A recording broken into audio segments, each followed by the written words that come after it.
අයිවාන් ඉදික අයිබෝවන් අයිබෝන් ඉදික කලු ඇඳලා කල් වෙන්නේ ජාත්‍යන්තර කාන්තා දිනයක් වෙනවා. ඔව් නාමනේ ඒකට කල් වෙන්නේ රියාද් දෙක දන්න නෑ නාමනිත් කල් කලු කාන්තාව රතුනේ අඳින්නේ. ඔව් ඒකට කල් වෙන්නේ රියා තමයි පිරිමි කලු අඳින්නේ රියාද් මම ඒක විතරක් දන්නේ. 8 වෙනිදා ජාත්‍යන්තර කාන්ත අද 8 වෙනිදාද? නෑ ඉරිදනේ 8 වෙනිදා. අනෝතද සතියේ වැඩ කරන අන්තිම දවස් විදියට ගත්තාම තින් ගොඩක් මම හිතන්නේ මේ ආයතනවල එහෙම කළු පාට එහෙම අඳින්න පිරිමියාට කියලා තියෙනවා. රතු පාට අඳිනවා මම දැක්ක මොකද මේ මම එදි දැක්ක ගොඩක් කාන්තාවත රතු පාට අඳින නෝටිස් කරලා දීලා. අපි නම් මේ බලන්නේ නැහැ නේද මේ කොහොමද මොකද අත යුද තත්ත්වය අපිට කියන්නේ නැගලා යනවා කියලා කියන්න හොඳ නැහැ. නැගලා යනවා කියලා කියන්න හොඳ නැහැ. අමාරු තැනක තියෙන්නේ මේ වෙද්දී මම හිතන්නේ ලෝකේ ලංකාව සම්බන්ධයෙන් දැන් අහ කැන එක අපි දැන් මේ නිකන් එකපාරට අපි රේඩාර් එකට අවිල්ලා තියෙනවා ලොකුවට මේ නැව් නිසා. ඊයේ ජනාධිපතිවරයා මේ විශේෂ රාත්‍රියේ මම හිතන හදිසියේ විශේෂ මාධ්‍යමකුත් සිද්ධ කරා. එතුමාගේ රුටීන් එක වෙනස් වෙලා සාමාන්‍යයෙන් කරන්නේ පාර්ලිමේන්තුවට ගිහිල්ලා කියන එකනේ.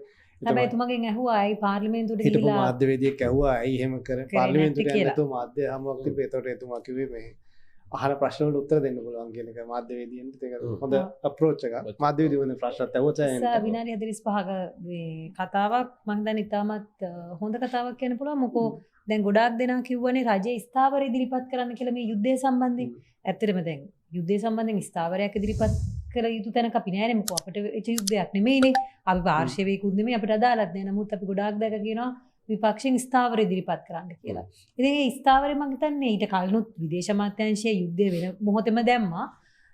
නමුත් ඊයේ මම හිතන්නේ ජනාධිපතිතුමා පැහැදිලිවම රටේ ස්ථාවර ඉදිරිපත් කරා. අපි කොච්චර නන්න ලයින් තැනක ඉන්නවද සහ කොච්චර සාමකාමී තැනක ඉන්නවද සහ මනුෂ්‍යවාදී තැනක ඉන්නවද කියන මම හිතන්නේ ඒක තමයි ස්ථාවරය රටේ. සහ ඒක තමයි අපේ ෆොරින් පොලිසි එක දිගටම. ඔය ඊයේත් මම හිතන්නේ අර එතුමා ප්‍රකාශ කරා තවත් ඉරාන යාත්‍රාවක් නැවක් සප්ලයි ෂිප් එකක් කියන්නේ අර මම ඉන්දියාවේ නේවල් එක්සර්සයිස් එකට ආපු විසාකපට්ටම් වල එකක්. ඒ සප්ලයි ෂිප් එක අනිත් එක ෂිප් එකක් වෙද්දී විනාශ කරලා ඉවරයිනේ. ඒ දෙවෙනි ෂිප් එක තමයි ඔය මේ ඊයේ මම හිතන්නේ ඒක ත්‍රිකුණාමලයට ෂිප් එක අරගෙන එනවා කියලා තිබ්බා. කොළඹට ගෙන්න නැතුව මොකද කොළඹ කියන්නේ හදි ප්‍රශ්නයක් ඇතුළත අපේ කමර්ෂල් හබ් එක නිසා ඒක මොකක් කරුණොත් කියන ප්‍රශ්නත් එක්ක ඒකයි මොනක්කාර තීරණයක්. ඒකයි ඉන්දික මේ ක්‍රූ එක එතනින් මේ ක්‍රූ එක ෂිප් එකෙන් අයින් කරලා කොළඹට ගෙනල්ලා මම හිතන්නේ ඊට පස්සේ ගියා වැලිසරාම මේ නාවික හමුදා කඳුරට ඒ කට්ටිය අරගෙන යනවා කියලා තමයි එතුමා කිව්වේ. ඉතින් හොඳ තීරණයක් ඇත්තටම මේ අපිට කියන්නේ අර නාමිනිකෝ වගේ අපිට කාගත් පැත්තක් ගන්න නැතුව මෙතන අර අපි අර හියුමැනිටේරියන් සයිඩ් එක බලලා ජීවිත 208ක් බේරගත්තා කියලා කියන්න පුළුවන් ඇත්තටම. නැත්නම් මොකද පොකත් කොයිලාරේ ඔය විදිහට තිබ්බනම් සමහරට ඇමරිකන් සබ්මරීන් එකකින් හරි කාගෙන් ටෝපිඩෝ කරන්න පුළුවන් කරන්න තිබ්බා chance එක.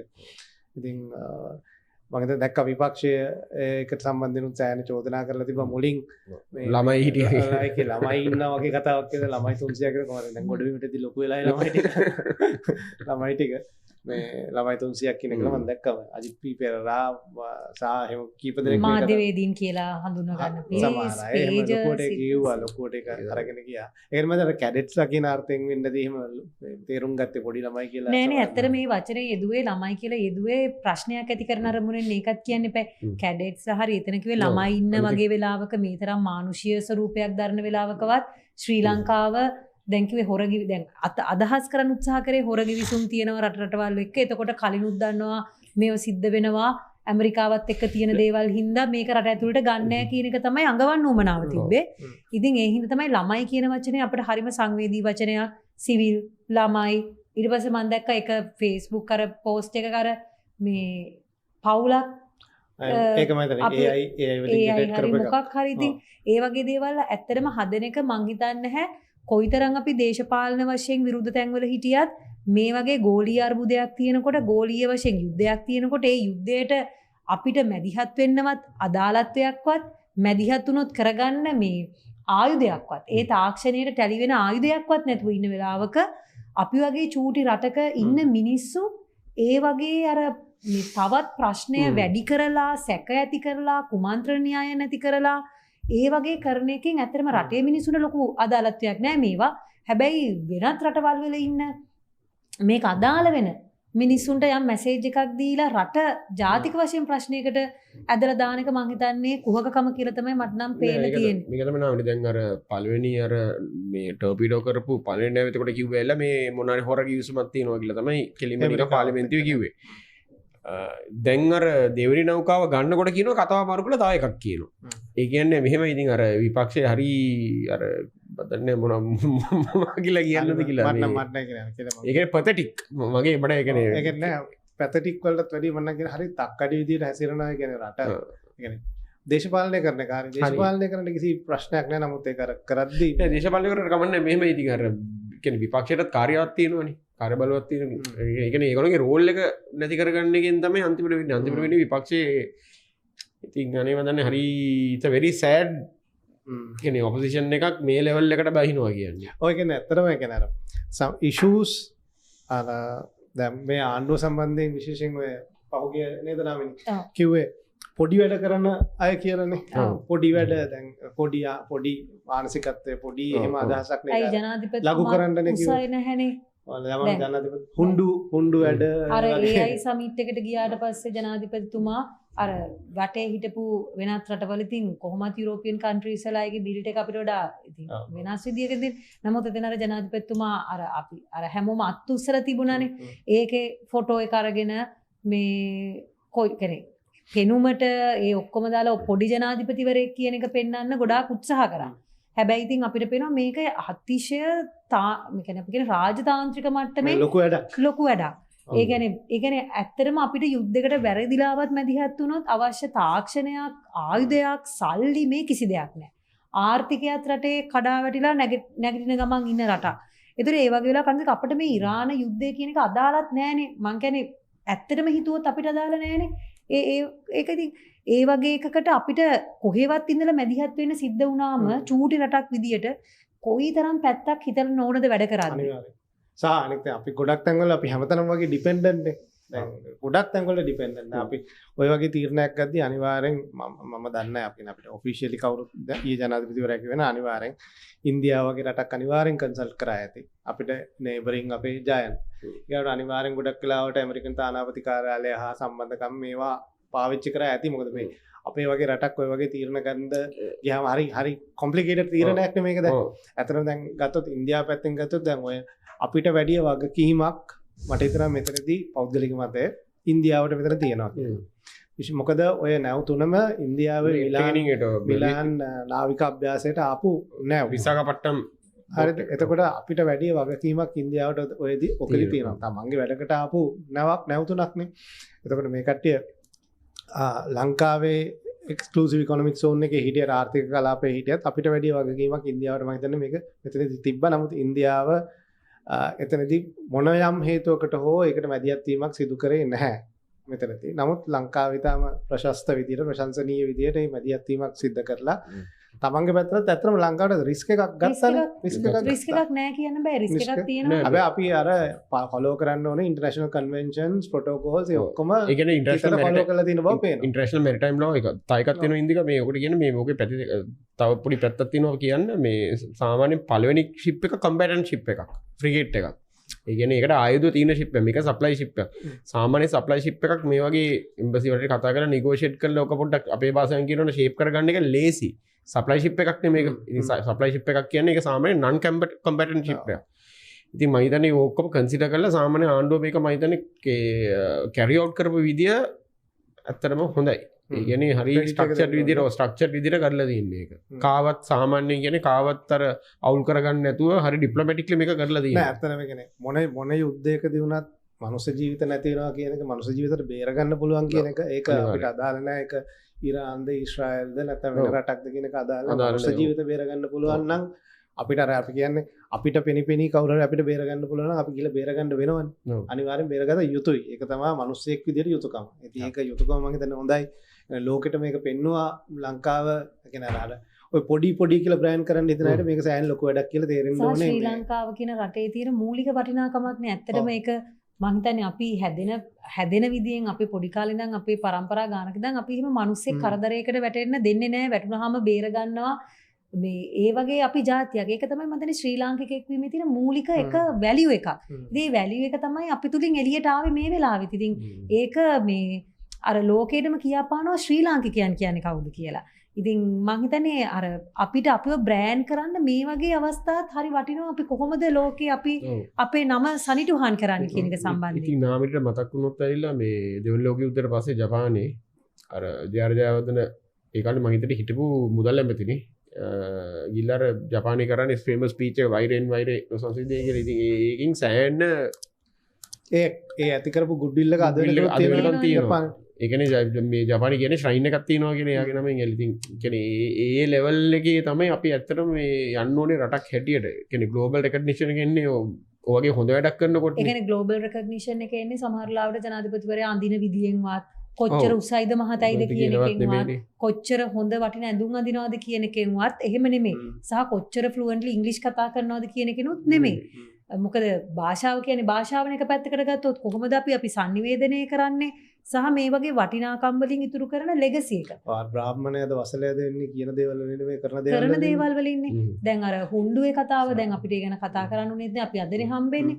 දැන් හුණ්ඩුවේ නාමිනී හුණ්ඩුවේ කතාවට යන කලින් මම හිතන්නේ උතන තව අර එක පොලිසි ඇන්ගල් එකක් තියෙනවා. මම හිතන්නේ අපිට කරන්න පුළුවන් තව දෙයක් තමයි මම හිතන්නේ ජනාධිපතිතුමාව චීන සංචාරයට යන වෙලාවේදී මගෙනුත් කවුරු හරි ඔක ඇහුවා මොකද්ද කරන්න පුළුවන් මොකද මතක නැහැ අර චීනෙන් එක වෙලාවක නැවක් ලංකාවේ එන්න රිසර්ච් ෂිප් එකක් එන්න ඇවිල්ලා එතනත් පොඩි ඇති වුණානේ ඒක මම හිතන්නේ රනිල් වික්‍රමසිංහ ජනාධිපතිවරයාගේ කාලේ ඔව් ඒක දෙතුන් පාරක් ඕක ආවා ඕක දැන් කියන්නේ දැන් ඔය ඇතිවෙච්ච තත්ත්වයත් එක්ක ඉස්සරහටත් ඒ කියන්නේ ඔය අභියෝග එනවනේ. එතකොට මම හිතන්නේ යෝජනා වෙච්ච දෙයක් තමයි ඔය ජාත්‍යන්තර සාගර නීතිය යටතේ දැන් අපි වගේ චූටි රටකට අපි කතා කරා වගේ අපිට දැන් උතන ඩිසිෂන් එකක් ගන්න බෑනේ ඍජුව එන්න දෙනවද නැද්ද කියලා. මොකද දැන් අපි චීනෙන් නැවක් ඉල්ලුවොත් ඔය වගේම එන්න දෙනවද කියලා අපිට ඉන්දියාවෙන් අහන්න නැතුව ඕක කරන්න විදියකුත් නෑ. ඒ කියන්නේ ඒක තමයි යථාර්ථය. එහෙම කරලා යුතුයි කියන එක නෙවෙයි. නමුත් අනිත් පැත්තේ ඉන්දියාවේ මොන හරි කරන්න උනොත් එහෙම චීනෙ බය වෙනවා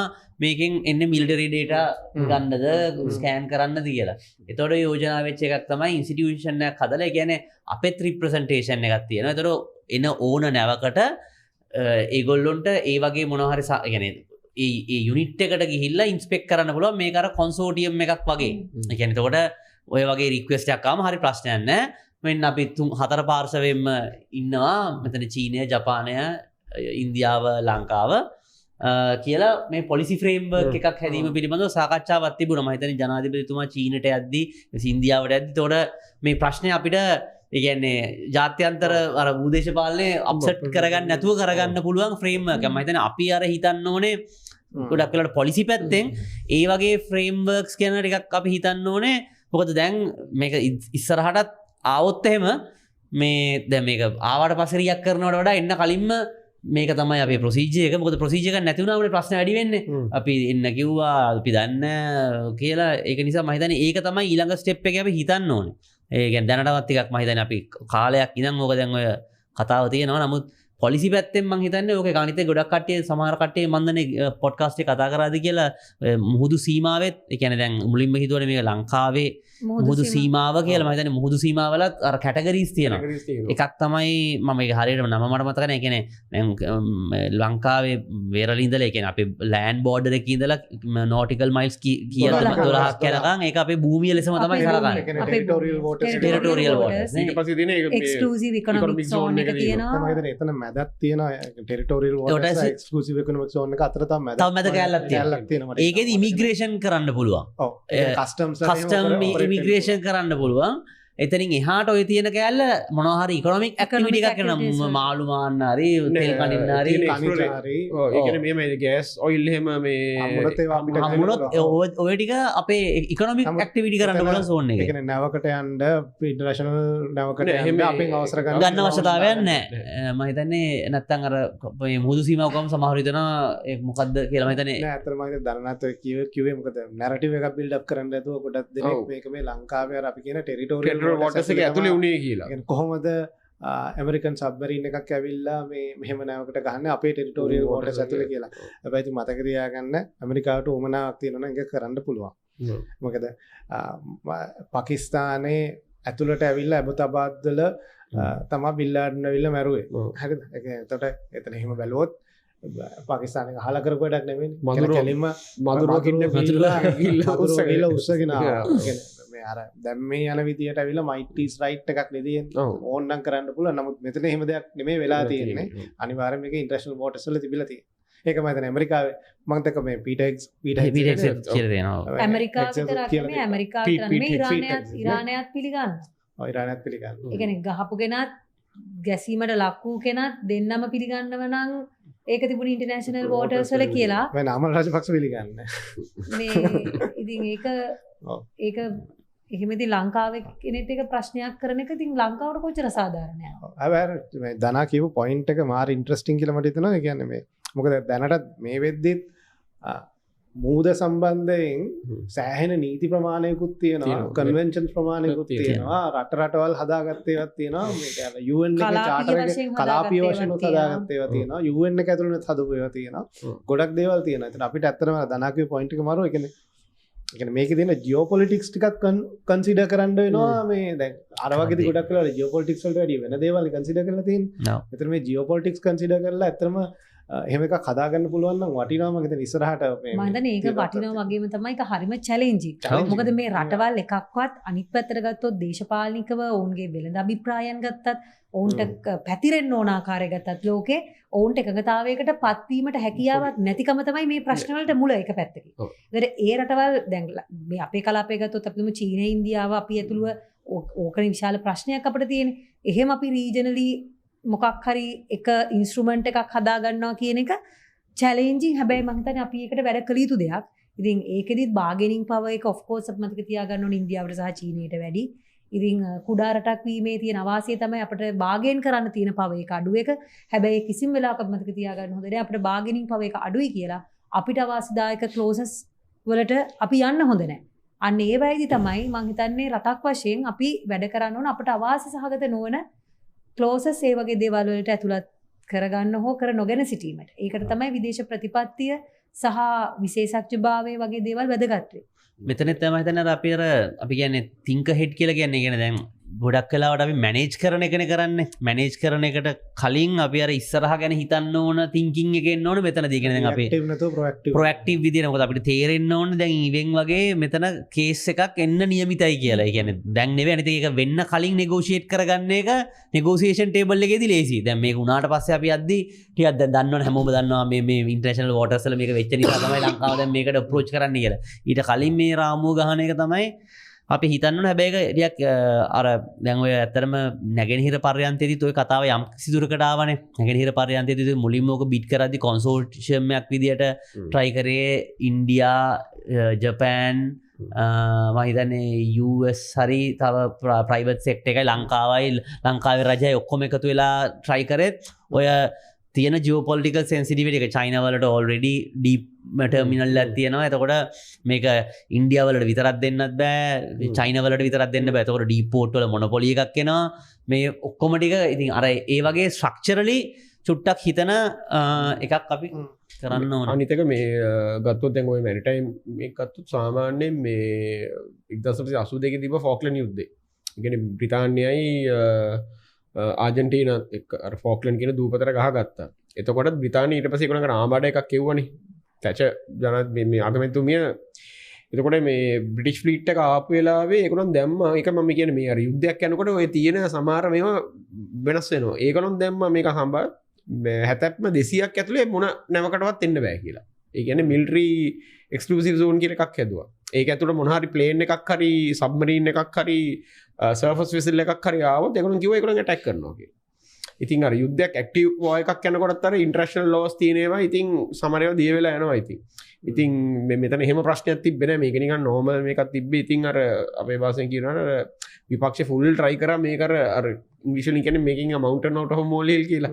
ලොකු වැඩක් කරගන්න කියලා. ඉතින් මේ අර 12 මයිල් මේක ඇතුළේ නෙමේ තිබ්බේ. ඉතින් හැබැයි ඉතින් අර ප්‍රොග්‍රෙටිව් එක මාරු ෆුල් try කරා මාරු කරලා ඉතින් අර මේව කරන හැබැයි ඉතින් ඇත්තම කියන්න ගවමට එක හැල් කරපු විදිනම් සෑන හොඳයි මේක complain කරන්න බෑ. විපක්ෂ කියද්දි අතර මම කල්පනා කරේ දැන් කියන්නේ දැන් මේ ඕක බැරි වෙලාවත් ඔය සේලස්ලා ටික ගිහිල්ලා ගත්තේ නැත්නම් එහෙම ඊට පස්සේ බැරි වෙලාවත් එතන අනතුරක් වුණා නම් ඒක ලොකු ප්‍රශ්නයක් ඇති කරනවානේ අනිවාර්යෙන් ඇති වෙන්නත් ඕනේ එහෙම බලුවොත් අපිට හැකියාව තිබිලා එහෙම කරේ නැත්තම් සානමුත්තර දැන් එහෙම ඊට පස්සේ එහෙම කරලා දැන් ප්‍රශ්නයක් ඇති වුණොත් බැරි වෙලා දැන් මේ කට්ටිය අපි කියනල්ලා තියෙනවා දැන් බැරි වෙලාවත් ඇමරිකාව මොකක් කරේ විදියකට අපිට අර අපි භාෂාවෙන් කියන අපිට තගක් දැම්මොත් හරි මොකක් හරි කරොත් ඒකට දැන් ඔය කියපු කට්ටියම බේරගන්න කියපු කට්ටියම හැසිරෙන විදියත් ආයෙ බලන්න පුළුවන් කොහොමද ඒක නැරටිව් එක අනිත් පැත්තට හදන්නේ කියලා.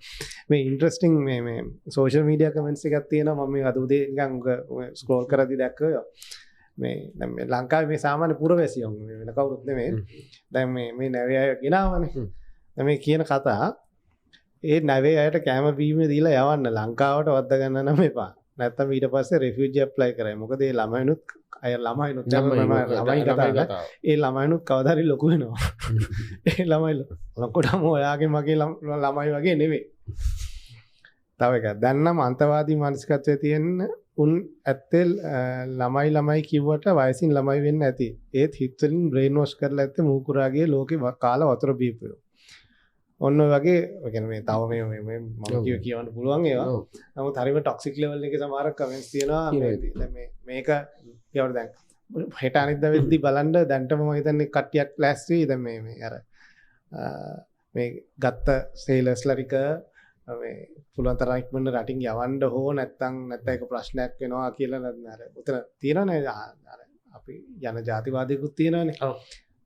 එතන අනිවාර්යෙන් ඒ කතන්දරේ එළියට එයි අනිවාර්යෙන් බලාගෙන ඉන්න පුළුවන් අපිට. ඔය ජාතිවාදය අනිවාර්යෙන් එළියට එනවා. කතා දෙකක් නැහැ. අර ඊයේ කතාවේ මට තව ඉන්ටරෙස්ටිං තැනක් ජනාධිපතිවරයාගේ මේ හම්බුණා දන එතුමා කිව්වා බදාදා මහ බැංකුව ලබා දුන්නා කියලා රජයට මේ අර්බුදය නිසා ඇති විය හැකි තත්ත්වයන් සම්බන්ධයෙන් වාර්තාව.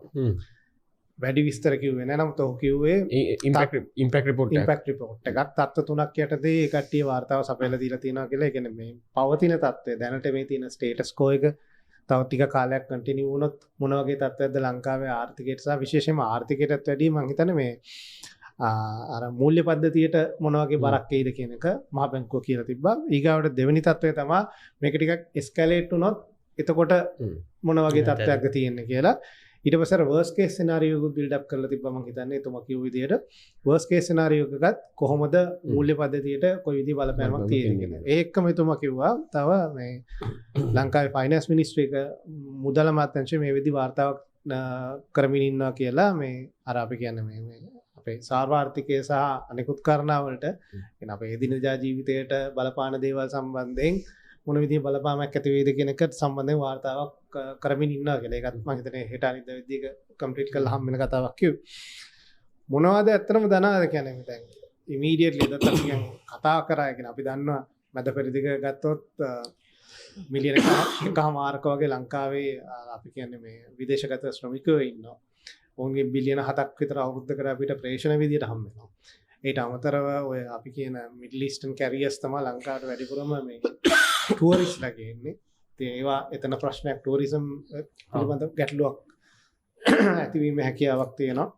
ඉතින් ඒ වගේ අර මේ ඊට පස්සේ එක්ස්පෝර්ට් සම්බන්ධයෙන් ප්‍රශ්නයක් තියෙනවා. ඊරාන් වගේ ගත්තොත් ලංකාවෙන් වැඩිපුරම තේ මිලදී ගන්න රටක්. ඒ කියන්නේ නම්බර 1 2 රුසියාව ඉරානය වගේ ඉන්නේ.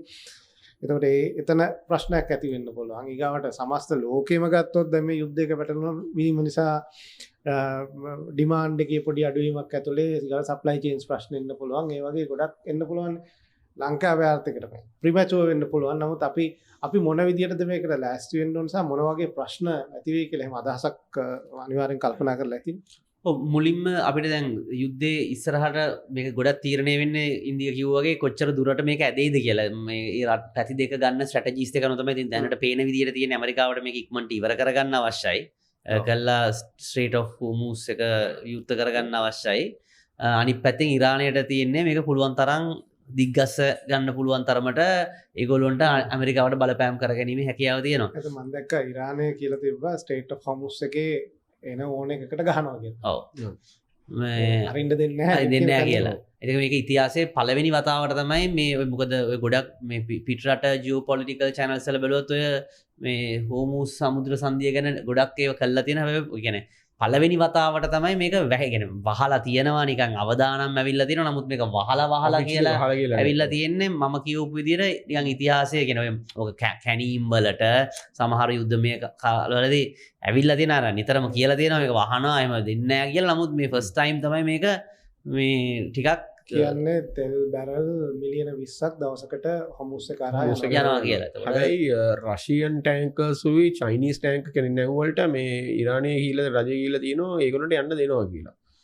එහෙම කතාවකුත් තියෙනවා. මමත් දැක්ක මම හිතන්නේ රොයිටර්ස් එකේද කොහෙද වාර්තා කරලා තියෙනවා යුරෝප් US ඉන්දියා සහ යුරෝප් US සහ ඊශ්‍රායල් නැව වැරෙන්න ඉතුරු ඒවට යන්න දෙනවා කියලා. දැන් මම හිතන්නේ ඉන්දියාවත් ඒකට ඉන්ක්ලූඩ් කරලා. ඉන්දියන් ෂිප්ස් වලට එන්න දෙන්නේ නැහැ කියලා. ඒක තමයි දැන් ට්‍රම්ප් ජනාධිපතිතුමා කලින් කිව්වනේ ඉන්දියාවට මේ රුසියාවෙන් තෙල් ගන්න එපා කියලා.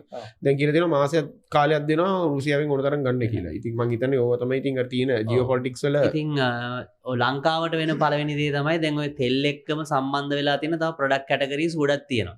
ඒ කියන්නේ පොහොර, ප්ලාස්ටික්, කෙමිකල් ඉන්ඩස්ට්‍රීස්. එතකොට සාමාන්‍ය කන්ස්ට්‍රක්ෂන් කරන සිමෙන්ති, ස්ටීල් මොකද ඔකෙන් වෙන්නේ මූලික වශයෙන් එනර්ජි ප්‍රයිස් එකට සහ ඒකට තියෙන රිලේටඩ් ප්‍රොඩක්ට්ස් නේ. එතකොට සාමාන්‍යයෙන් අපි ඉතින් සූදානම් වෙන්න ඕන අර ටිකක් වැඩි මිල බාණ්ඩ හා සේවාවලට ඇසහුරු කරගමු කියලා තමයි පළවෙනි අදියරේ අපිට කරන්න වෙන්නේ. මොකද සාමාන්‍යයෙන් ඉතින් ඒවයි මිල ගණන් වැඩි වෙනවා.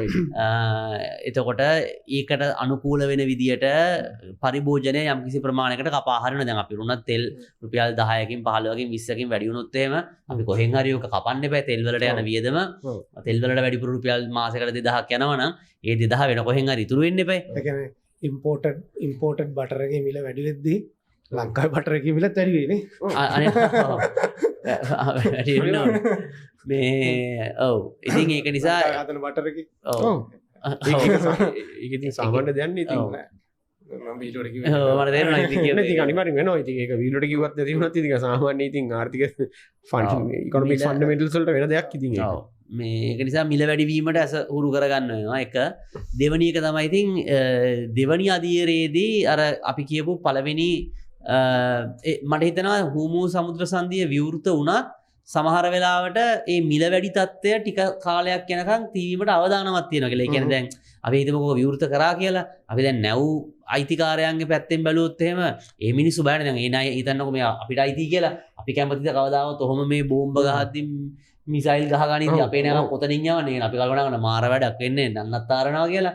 එතකොට ඉන්ෂුරන්ස් කම්පැනිස් අනිවාර්යයෙන් අනිවාර්යයක් ගන්නවා. දැන් ප්‍රීමියම් වැඩි කරලා දෙනවා. එතකොට ඔක ඒගොල්ලෝ යන්න දුන්නත් ටික මේක ටිකක් තත්ත්වය පොඩක් කොන්ෆිඩන්ස් ලෙවල් එක හරියනකම් යුද්ධ සමහරලාට විවෘත කරගන්න පුළුවන් වුණා සමුද්‍ර සංධිය.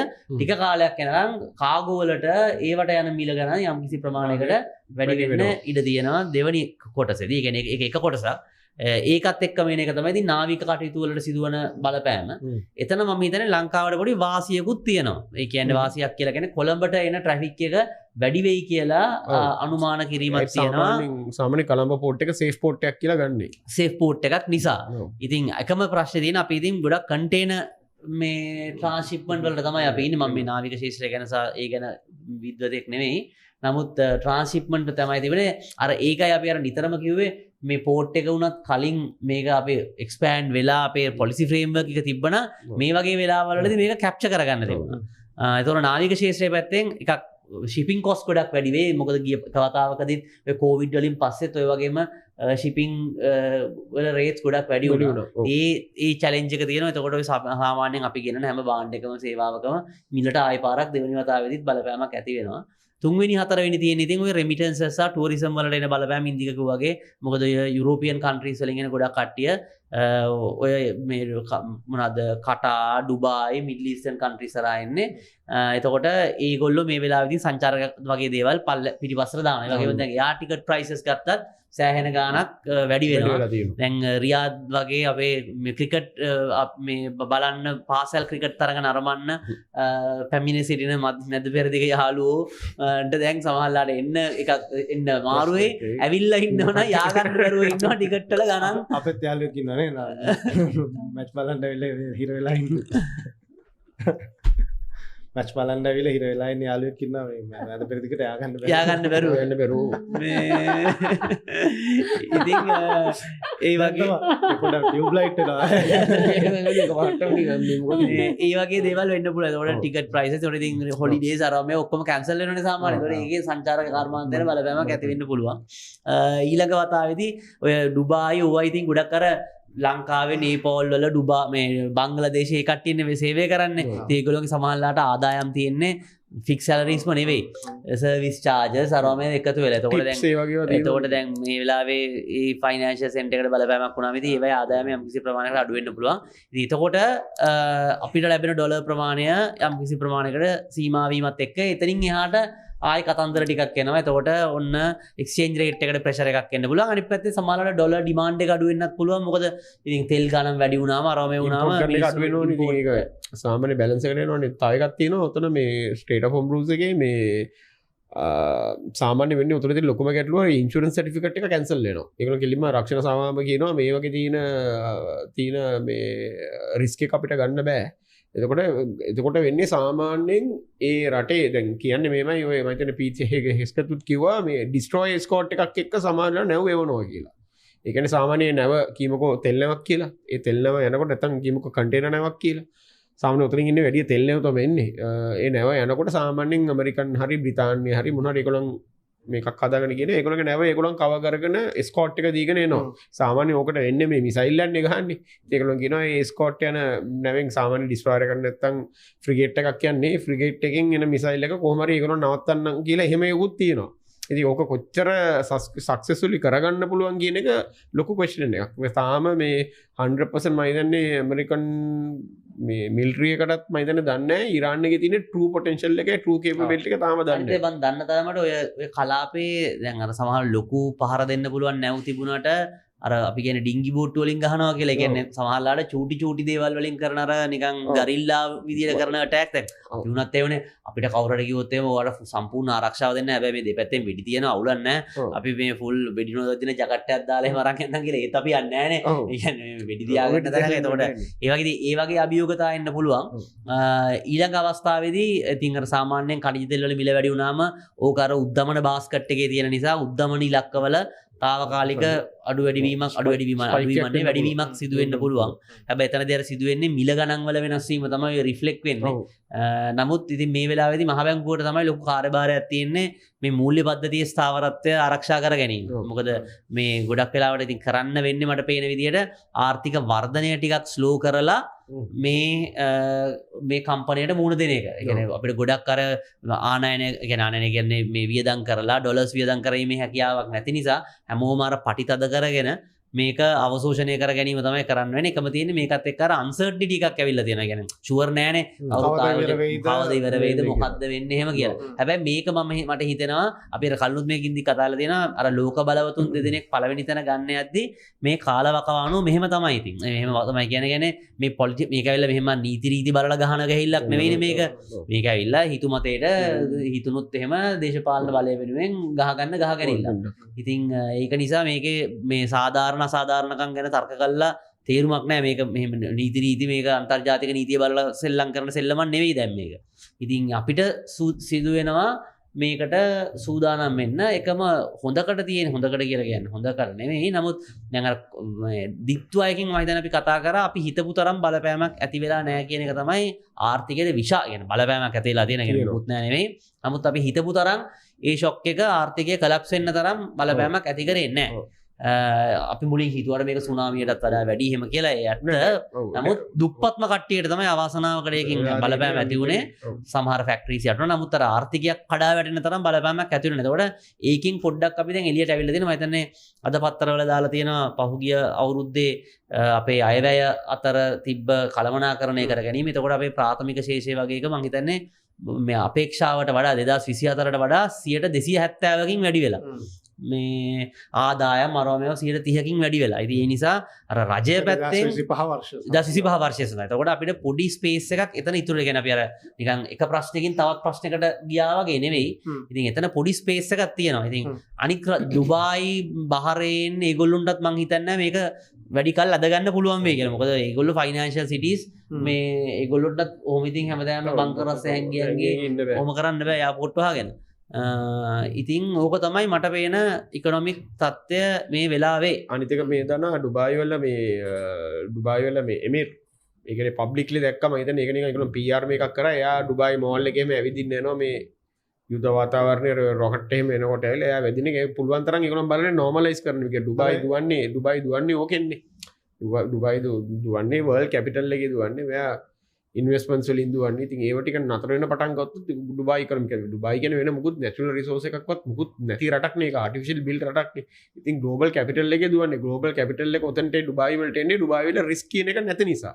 සාමාන්‍යයෙන් එතන මේ ෆයිනෑන්ෂල් රිස්ක් එකක් නැහැ. සාමාන්‍යයෙන් කොන්ෆ්ලික්ට් රිස්ක් එකක් නැහැ. සාමාන්‍ය රිස්ක් ෆ්‍රී රටක් කියලා තමයි අඩුපගානේ කන්සෙප්ට් එක තියෙන්නේ. ඉතින් ඔකට කන්සෙප්ට් එකේ රිස්ක් කියන එක මේක ලොකු රිස්ක් ෆැක්ටර් එකක් නේ. කියන්නේ රොකට්ටුයි මිසයිලුයි මේවා වදිනකොට. ඉතින් එතකොට මිනිස්සු ඒගොල්ලන් කැපිටල් එහෙම අදින්න පටන් ගත්තොත් ඩුබායි කියන රට ලොකු ප්‍රශ්නයක් වෙනවා ඉස්සරහට. අනිත් ඔය ගොඩක් සල්ලි තියෙන කට්ටිය දැන් ලංකාවේ කිව්ව ඩුබායි වල තමයි සල්ලි දාලා තින්නේ කියලා. අනිත් සාමාන්‍යයෙන් ඔය මේ ඔන්ලයින් ප්‍රොමෝෂන්ස් එකෙන් බැලුවත් ඩුබායි වල ගොඩක් ප්‍රොපර්ටි මාකට් එකේ ඉන්වෙස්ට් කරන්න එක එක වීසා ස්කීම්ස් අරව මේවා ගොඩක් ඩුබායි වල යනවා. එතකොට ඔය ලෝකේ පුරාම ලංකාවේ නෙවෙයි ලෝකේ සල්ලි තියෙන මිනිස්සුන්ගේ සල්ලි ගොඩක් තියෙන තැනක් තමයි ඩුබායි. ඉතින් ඒක නිසා ඒගොල්ලොන්ට ඕක දිගටම ඔය වගේ තියාගෙන යන්න අමාරුයි. ඒ නිසා ඒගොල්ලෝ ප්‍රෙෂර් එක එයි අනිත් පැත්තට US වලට. හැබැයි ඉතින් ඔතන ඔය පොඩි අපේ මුස්ලිම් ප්‍රශ්නකුත් තියෙනවා. මුස්ලිම් කියලා කියන්නේ සුන්නි සහ ෂියා අතර ගැටණයකුත් පල්ලෙහා තියෙනවානේ. ඉතින් මම හිතන්නේ ඔක්කොම ටික සැලකිල්ලට ගන්න වෙනවා අවසාන විග්‍රහයේදී. ඔතනද මම අනිත් එක දැක්කා. කියන්නේ මේ ඉරානේ ටාගට් කරන දේවල් කියලා ඒ කියන්නේ අනිවාර්යෙන් දරනාත් කිව්ව විදිහට මේ මැද පෙරදිග රටවල් ඇමරිකාවට ප්‍රෙෂර් එක දාන්න පුළුවන්. මොකද මේක මේ ඩ්‍රැග් වුණොත් ඒක තමන්ගේ ආර්ථික වලට සහ ලොකු ප්‍රශ්නයක් වෙනවා. ගැටලුවක් වෙන නිසා. නමුත් ඉරානයේ පැත්තෙන් ගත්තොත් දැන් අර ඉරානයේ ඉන්නේ කොතනද කියන එක මානසිකව දැන් මම දැක්ක දෙයක් තමයි දැන් ඉරානයේ මේ වෙද්දී ඛමේනිගේ පුතා තමයි දැන් සුප්‍රීම් ලීඩර් විදියට ඒ කට්ටිය නොමිනේට් කරලා වගේ තියෙනවා. මම හිතන්නේ කොයි වෙලාවර ඒක අනවුන්ස් කරයි. ඊට පස්සේ දැන් ඒ කට්ටියගේ අර මොකක්ද ඒක රියාත් කියන්නේ උත්තරීතර කවුන්සිල් නේද? කවුන්සිල් කියන මේකට ආමික වෙනුවට ඉන්නේ කවුද මේ IRGC එක නේ? මොකක්ද ඒක ඉස්ලාමික් රෙවොලූෂනරි ගාඩ් එක. ඒකෙත් දැන් මම හිතන්නේ ඒකෙත් නායකයෝ කීප දෙනෙක් මේ විදි ඝාතනය වෙලා ඉවරයිනේ. ඔව්. දැන් අලුතෙන් කෙනෙක් පත් කරලා ඉන්නවා. නේද? දැන් මේ කට්ටියගේ තත්ත්වය අනුව ගත්තොත් දැන් මේ ඔක්කොමලා එලිපිට නැවත ආයෙ වැඩ කරන්න පටන් ගන්නවා. ඒ කියන්නේ මේ කට්ටිය බය නෑ. ඒ කියන්නේ දැනගෙන වැඩ කරන්නේ ඊගාව ටාගට් එක මම කිය. ඔව්. ඊගාව ටාගට් එක මම ඇමරිකාව හරි කවුරු හරි ඉස්රායල් ගියොත් ආයෙ මම. ඊට පස්සේ තව එයාගේ ෂූ එක පුරවන්න තව කීප දෙනෙක් ඉන්නවා. හරිද? ඒක ඉරානය සම්බන්ධයෙන් තියෙන්නේ ඉරානයට මේ වෙද්දී අර කොන්සික්වන්සස් ගැන කල්පනා කරන්නේ නැහැ ඉරාන. ඔව්. ඒ කියන්නේ අපි මේ යුද්ධේ ඉස්සරහට අරන් යනවා කියන එක මිසයිල් ගහනවා කියන එකේ ඒකට කොන්සික්වන්සස් මේකද රිවෙන්ජ්. අර අපි දැකුවේ මේ ඒ විදිහට තමයි යන්නේ නේ. ඒතකොට මෙහෙම යද්දී ඇමරිකාවට අනිවාර්යෙන් ප්‍රෙෂර් එක දාන්න වෙනවා මැද පෙරදිග රටවල්. මොකද මේක නවත්තන්නේ ඇමරිකාව පැත්තේ. ඉරානයේ පැත්තෙන් මට තේරෙන විදිහට ඉරානයේ ඉන්නේ දැන් අපිට තිබ්බත් එකයි නැතත් එකයි ලෙවල් එකක තමයි ඩුවෝඩයි ඉන්නේ. ඒතකොට ඇමරිකාව පැත්තෙන් තමයි මේක නවත්තන්න. මේකට ලොකු රෝල් එකක් ප්ලේ කරන්න නම් මිඩල් ඊස්ට්. මොකද ඉරානය ටාගට් කරනවා මිඩල් ඊස්ට් වල අර ඔයිල් රිෆයිනරිස් ටාගට් කරන්න පටන් ගන්න තියෙනවා. ඊගාවට දැන් ඔය ඉන්ටර්නැෂනල් මීඩියා වල කියන්නේ ඊගාවට ඒකට ටාගට් කරන්නේ ඩීසැලිනේෂන් ප්ලාන්ට්ස් ටික. කියන වතුර කට් ඔෆ් කරනවා. ඒවා හරි ක්‍රිටිකල් නේ මැද පෙරදිගට. ඊගාව ටාගට් කරනවා කියන ඇමරිකන් ඉන්වෙස්ට්මන්ට් වලින් කරලා තියෙන ඩේටා සෙන්ටර්ස් ටික. ඔව්. දැන්ටම Amazon එකට ඩැමේජ්. හරි. ඒතර ඒ විදිහට ඩේටා සෙන්ටර්ස් ගොඩක් තියෙනවා මේ මිඩල් ඊස්ට් වල. ඒක තනිකර ඇමරිකන් ඉන්වෙස්ට්මන්ට්ස්. ඒවා ටාගට් කරනවා කියලා ඊගාවට යන්නේ කතාව. එතකොට අනිවාර්යෙන් ඒ වගේ දෙයක් වුණොත් මේ වෝ එක එස්කලේට් වෙනවා.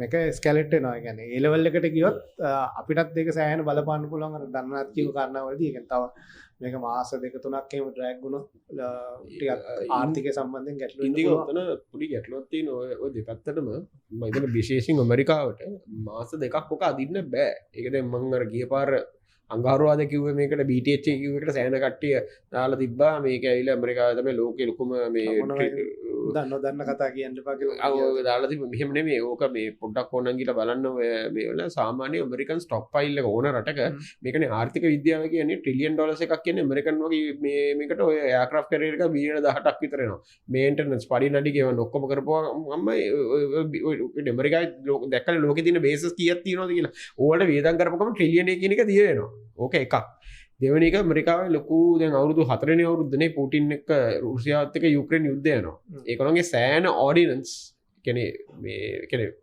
ඔය මිලිටරි එකේ තියෙන දෙකක් තියෙනවා එකක් තියෙනවා හරියට අපි සාමාන්‍ය භාෂාවෙන් ගත්තොත් තුවක්කුව තියෙනවා උණ්ඩ තියෙනවා හරිද දැන් උණ්ඩ තමයි වැඩියෙන් මේන්නේ ඒක තුවක්කු හැමදාම මේව කරන්නේ නෑනේ ඉතින් ඕඩිනන්ස් ඒකනේ කියන්නේ මිසයිල් ස්පෙෂලි ඩිෆෙන්ස් මිසයිල් ඒ කියන්නේ පේට්‍රියට් සිස්ටම් එක තාඩ් සිස්ටම් එක සෑහෙන ඒකලොන් ඉන්වෙස්ට් කරලා තිබ්බා ඔය යුරෝපියන් වෝ තියටර් එකට ඒ කියන්නේ යුක්‍රේන් ගවර්න්මන්ට් එකට දැන් ඒකෙන් වෙන්නේ ඒගොල්ලන්ගේ සෑහෙන ඩිප්ලීට් වුණා ඒගොල්ලන්ගේ තිබ්බ ස්ටොක් එක US එක සාමාන්‍යයෙන් මිනිමම් වයබල් ස්ටොක් එකක් තියාගෙන ඉන්න ඕනේ ඕන වෙලාවකට දැන් ඒක සෑහෙන ඩිප්ලීට් වෙලා තියෙනවා දැන් ඒකස්සේ කියලා සෙකන්ඩ් ෆ්‍රන්ට් එකක් කරගත්තට පස්සේ ඔතන මම හිතන්නේ ඔකට කලින් ඇමරිකන් ජෙනරල් කෙනෙක් හිටියා ජෙනරල් කේන්ද කොහෙද එයාගෙන් අහලා තිබ්බා මේ එයා තමයි චීෆ් ඔෆ් ස්ටාෆ් කොහෙද හිටියේ එයා අහලා තිබ්බා කොහොමද යුද්ධය කරන්න පුළුවන් එයා කිලිඹ කියලා තියෙන කරන්න බෑ මෙතන මේක ප්‍රිපෙයාර් කරන්න අපිට ලොකු කාලයක් ඕනේ කියලා because ඕනේ යුද්ධයකට යන්න අර මේන් දෙකක් තියෙනවානේ ඒ යුද්ධ මේව ටික තියෙනවනේ අනිත් එක කැම තියෙනවනේ කැම නම් ප්‍රශ්නයක් නැහැ අනිත් එක තියෙන්නේ මේ ඕඩිනන්ස් තියෙනවනේ කියන්නේ මේ ඇමිනිෂන් එක තියෙනවනේ දැන් මේකවල ලොකු ඇමිනිෂන් ප්‍රශ්න නැහැ ලංකාවේ අපි හැමෝම හිතන්නේ ඇමිනිෂන් කියන්නේ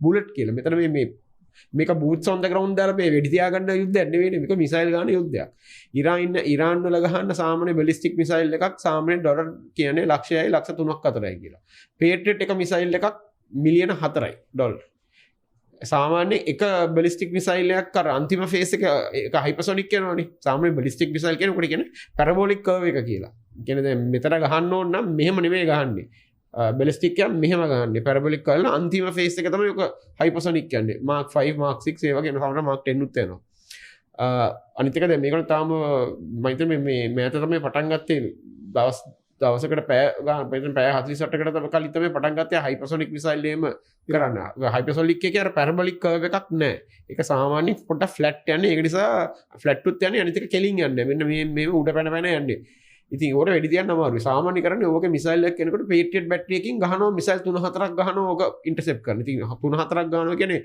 අපි නිකන් සාමාන්‍ය ගණන් හදලා බලමු ලක්ෂ 3ක් යනවා කියලා එකම මේකට අර එක සල්වෝ එකේ යනවා ඇමරිකන් ඩොලර් මිලියන 10යි 16යි අතර යනවා ඉතින් මේක සස්ටේන් කරන්න බෑ ඒකයි මොන යුද්ධ බජට් එකක් තිබ්බත් කරන්න බෑ අනිත් එක ඔය තියෙන පේට්‍රියට් මිසයිල් බැටරිස් ටික ඒවා එක රටක් පාවිච්චි කරන්නේ නෑනේ ඒ කියන්නේ ඇමරිකාව කියමු දැන් සාමාන්‍ය කියන්නේ අවුරුද්දකට මිසයිල් 700යි 1000ක් අතර වගේ තමයි හදන්නේ කිය 700ක් කියලා කියමුකෝ ඉතින් ඒක ඇමරිකාව විතරක් නෙමෙයි ඒක අනිත් ඔය ගල්ෆ් ස්ටේට් එකේ ඉන්න රටවල් වලට දෙනවා ඔය ඇමරිකාව ඕක ඩිෆෙන්ස් සිස්ටම් එක සවුත් කොරියා වලට දීලා තියෙනවා ඇමරිකාවේ ඩිෆෙන්ස් සිස්ටම් එක ජපානයට දීලා තියෙනවා තව යුරෝපයේ තියෙන රටවල් වලට දීලා තියෙනවා ඉතින් ඔහොම දුන්නාට පස්සේ කියන්නේ සාමාන්‍ය ස්ටෑන්ඩ් බයි තියාගෙන ඉන්න ඕනේ ඒක එකක් දෙවෙනි එක යුක්‍රේන් වල ඇක්ටිව් වෝර් තියටර් එක කියන්නේ ඉන්ටෙන්සිෆයි වෝර් තියටර් ඒකේ හැමදාම ඕවා පාවිච්චි වෙනවා රෂියන් සාමාන්‍ය මිසයිල් එකක් එනකොට ඕක මේ රිටර්න් ෆයර් එක ගහනවා මේ සෙලෙන්ස්කි බය වෙලා තිබුණා කියලා සෙලෙන්ස්කි හිම කතාවකුත් කියලා තිබේ ඒකයි මම කියන්නේ මේක මේ අපි හිතන තරම් මේ ලොකු බජට් එකක් තිබ්බ කියලා නේ සාමාන්‍යයෙන් අර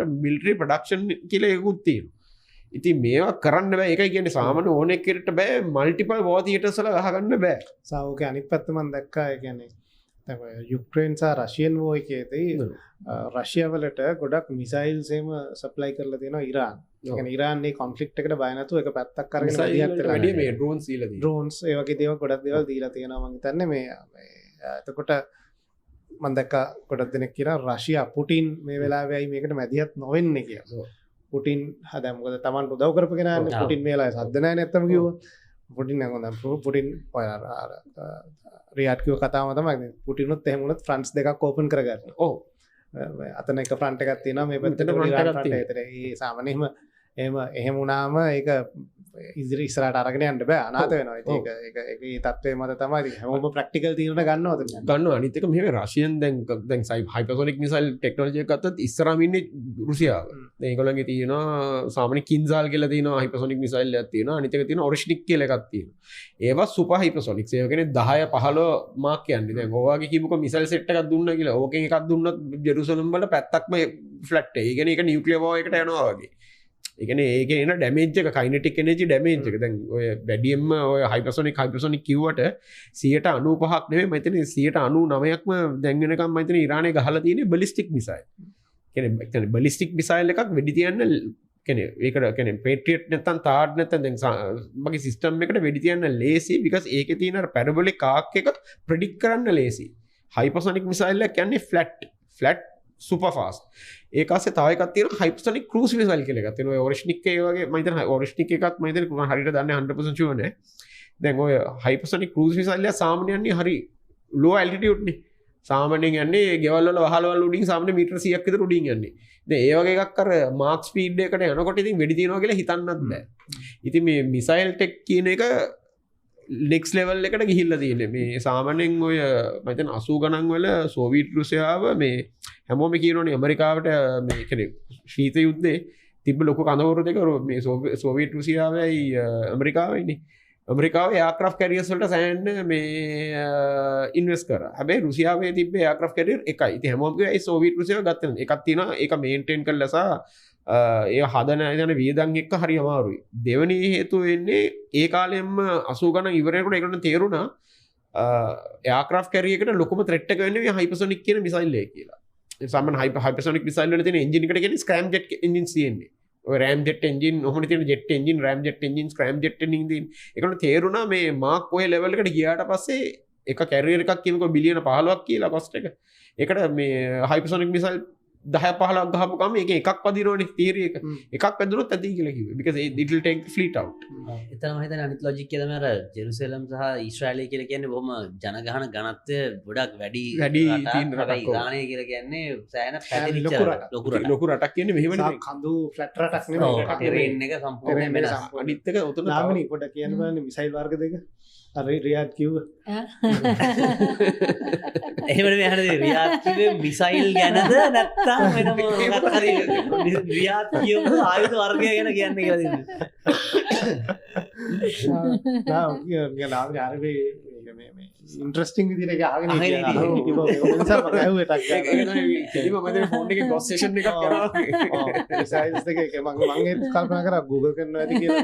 මොකද්ද මේ කියන්නේ කියලා. මේ අනිත් එක ඉකොනොමික් ඉම්පැක්ට් එකකින් මට කියන්න මතක වෙච්ච එකක් තියෙනවා. ඒ තමයි දැන් ලංකාව පොඩ්ඩක් කල්පනාකාරී වෙන්න ඕනේ. මොකද දැන් අර කියනවා පහත් තැනින් යයි ගලාජලය කියලා. ඒ කියන්නේ දැන් ඉරානෙට මේ ඔය ප්‍රශ්නේ එද්දි ඒගොල්ලෝ ටාගට් කරන්නේ ඊසි ටාගට්ස් නේ. එතකොට දැන් ඇවිල්ලා අපේ ඇවිල්ලා මම හිතන්නේ කලින් වතාවේදීත් ඔය ආරුගම්බේ සංචාරකයත් එක්ක පොඩි රිස්ක් එකක් ඇවිල්ලා තිබුණා. එතකොට ඔය කොහේ හරි නිකන් ඔය චූටි දේවල් කරන්න ගත්තොත් එහෙම ඒ ලෙවල් එකෙන් ඒකේ බලපෑම අපිට එනවා. ඒ නිසා ඒ ගැන ටිකක් අපි සැලකිලිමත් වෙන්න අවශ්‍යයි. මොකද මේ මොකද ත්‍රස්තවාදී විදියට ඒකට රියැක්ට් කරන ගත්ත මොකද සාමාන්‍යයෙන් අර වෙන දෙයක් තමයි කොහොමත් ඔය මැද පෙරදිග කලාපයේ ඔය විශේෂයෙන්ම පලස්තීනිය සහ ඊශ්‍රායල අතර ප්‍රශ්නයටත් යුද සැපයුම් කරන්නේ ත්‍රස්තවාදී හදපු චූටි කණ්ඩායම් හරහානේ. ඒතොර ඒවට තියෙන සපෝට් එකත් එක්ක අපේ වගේ රටවල් ඊසි ටාගට්ස් වෙන්න පුළුවන්. දැන් මෙතන අපේ ළඟටම සිදුවීමකුත් දැනට වාර්තා වෙලා තියෙන නිසා ඉතින් අපි මං හිතන්නේ මේ පැත්තෙන් ටිකක් පරිසම් වෙන්න ඕනේ මට හිතන විදියට. නාමිනි සද්දයක් නැතුව හරිම කාන්තා දිනේ තියෙන ඔව් සාමකාමීව හිටියද? නෑ දැන් මම අහන්න ඉතින් දැන් මේ ඉන්ටර්නැෂනල් ලෝ කියන එක දැන් එනම මේ අර අතරම විහිළුවක් ලෙවල් එකටම දැන් ඇවිල්ලා තියෙනවානේ. ඔව් ඉතින් UN එක ගණන් UN එක සම්බන්ධයෙන් මේ විදි මන් දන්නේ UN එක මොනත් කියන්නේ UN එක ගැන කවුරුත් කතා කරන්නේ නැති තරම් ඇත්තටම කිව්වොත් මීඩියා වල මේ වෙද්දි මේ යුද්ධය සම්බන්ධයෙන් මම දැක්කේ නෑ වෙනද සාමාන්‍යයෙන් වෙනද යුද්ධ වගේ දේවල් වෙද්දි UN එක ප්‍රොමිනන්ට් රෝල් එකක් ප්ලේ කරනවා ගොඩක් කලාවට. ඒකේ අපි අර අපේ ඉන්න කාලේ වැඩි ඕනේ අපේ මේ සිවිල් යුද්ධය තියෙන කාලේ ලංකාවේ UN එක ස්ටේට්මන්ට් දානවා නේ. මම හිතන්නේ ඒ දවස්වල බැංකිමුන් හිටියේ අපේ. බැංකිමුන් හිටියේ. බැංකිමුන් නේද? ලංකාවට ආවත් කොරියන් එක්ක ලංකාවටත් මෙතන ලංකාවට නුවරට ආවේ. ඔව් ලංකාවට ආවානේ. හරි ඇක්ටිව් රෝල් එකක් ප්ලේ කරන්නේ.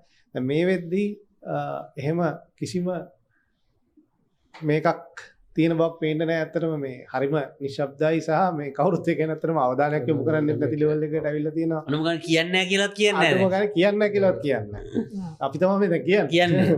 එහෙම ඉන්නද කියලා නෑ මම ඉස්සරහට නාමිනේකින් අහන්නේ දැන් මගේ ලෝක- මන් එපා. ඇයි ඒ වගේ අහන්නේ කියන්නේ ඔයාට කියන්න බෑනේ කින්සාල් ගැන ඔයාට කියන්නත් බෑ ඕවා ගැන මට කියන්නත් ඔර්ෂනික් ගැන කියන්නත් බෑ ඔයාට ඕවා ගැන කියන්නත් බෑ මට. මේ නෑ අතරම කියන්නේ මම දන්නේ නැහැ ඕවා ගැන. මොකක්ද අපිට ඉස්සරහට දැන් එහෙම වර්ල්ඩ් ඕඩර් එක සම්බන්ධයෙන් අපිට එනවනේ ගැටලුවක් දැන් ඔය විදියට ප්‍රෙඩික්ට් කරගන්න බෑ ඒක ආර්ථිකයට ප්‍රශ්න වෙන්න පුළුවන් මොකක්ද එතන තත්ත්වේ නාමිනී පළවෙනි දේ මම නම් ඇත්තට ඕවා ගැන කියලා දන්නේ නැහැ. හරිද? මම දන්නවා දැන් මට අනුකම්පාවක් ඇතිලා වෙනවට කතා කරන්න නෑ කියලා යම් කිසි අවස්ථාවක් ලබා දෙනවා නීතිය කියන්නේ නාමිනී විෂයනේ. නාමිනී විෂය. ඉතින් එහෙමයි කියලා හැම එකක් ගැනම දැනගන්න ඉතින් පිස්සුවක් කමන්නේ, තියෙන්න බෑ. කමන්නේ. එහෙම නෑ මගේ මාස්ටර්ස් එකත් ජාත්‍යන්තර නීතියෙන් තමයි තියෙන්නේ. ඒක අපි දන්නවා ඒත් මම හරි දැනට ප්‍රශ්න අහලා තියෙනවා නෑ ඇතර මං ඔයාට කීප එක තමයි එහෙම ජාත්‍යන්තර නීතියේදී සමහරවිට සෙලවෙන මායාව සෙලවෙන මනස වගේ තමයි. අපි දන්නවනේ ජාතීන්ගේ සංවිධානයත් අවුට්ඩේට් වෙලා නැති වෙලා යනවනේ. ඒකට සර්ව් කරන්න බැරි වෙනකොට ලෝකයේ තියෙන අවශ්‍යතාවලට ඒව නැති වෙනවා. ඒතර දැන් එක්සත් ජාතීන්ගේ සංවිධානය ගැන ඇත්තට ඔයාලට වගේ ඉස්සර අපි කියන්නේ එක්සත් ජාතීන්ගේ සංවිධානය ඇත්තට කිසි දෙයක් කිව්වෙත් නැහැ, ස්ටේට්මන්ට් එකක් දැම්මෙත් නැහැ. දැන් එහෙම නොකියන තත්ත්වයට ඇවිල්ලා කියන්නේ අපිට තවදුරටත් ඒක රෙලෙවන්ට් නැති තත්ත්වයටපත් වෙලා තියෙනවා. අපේ කොන්වර්සේෂන් එකට ඒක අදාළ නැහැ. කියන්නේ එක්සත් ජාතීන්ගේ සංවිධානය මොකද්ද කියන එක තවදුරටත් තරක් නැහැ. දන්නත් කිව්වා වගේ මේකේ අන්තර්ජාතික නීතිය මොකක්ද කියන්නේ සාධාරණත්වය මොකක්ද කියන්නේ යුක්තිය මොකක්ද කියන එක තවදුරටත් මේ මොහොතේ අදාළ නැහැ. බලය තියෙන අය බලය අවශ්‍ය විදියට Tamanට අවශ්‍ය විදියට මේක කරනවා. ඉතිහාසය හැමදාමත් අන්තර්ජාතික නීතියත් අර්ථ නිරූපණය කරගත්තේ Taman කරපු දේ සාධාරණීකරණය කරගන්න මිස ඒකට අනුව වැඩ කළා නෙමෙයි. ඉතින් එතකොට එතෙන්දී එක තැනකට තර්කයක් මතු කරන්න පුළුවන් අපිට අන්තර්ජාතික ආයතන පැවතීම අවශ්‍යද සහ ඒ පවතින්න ඕන මොන විදියටද සහ ලෝකයේ ඇති වෙන තත්ත්වයන් ආමන්ත්‍රණය කරගන්න මේ අන්තර්ජාතික ආයතන සහ ඉන්ස්ට්‍රුමන්ට්ස් අපි කියනවා ලේඛන මේ පවතින විදියද මේ පවතින විදිය ප්‍රමාණවත්ද මීට වඩා වෙනස් ක්‍රමයක් අපිට ඕනද කියන කොන්වර්සේෂන් එක තමයි අපිට වැදගත් වෙන්නේ. ඉතින් එතෙන්දී අපි මතක තියාගන්න ඕනේ මේක රටක් ඇතුලේ නීති හදලා රටක් ඇතුලේ ආයතන හදනවා වගේ දෙයක් නෙමෙයි. මොකද රටක් ඇතුලේ අපිට දන්නවා හයරාකි එකක් තියෙනවා. බලය එන තැනක් තියෙනවා. මිනිස්සුන්ගෙන් බලය පාලකයෙක්ට එනවා. ඊට පස්සේ ඒ අනුව නීති හදනවා ආයතන හදනවා. නමුත් අන්තර්ජාතික තලයේ ඔක්කොම ඉන්නේ සමාන ඒකකයන්.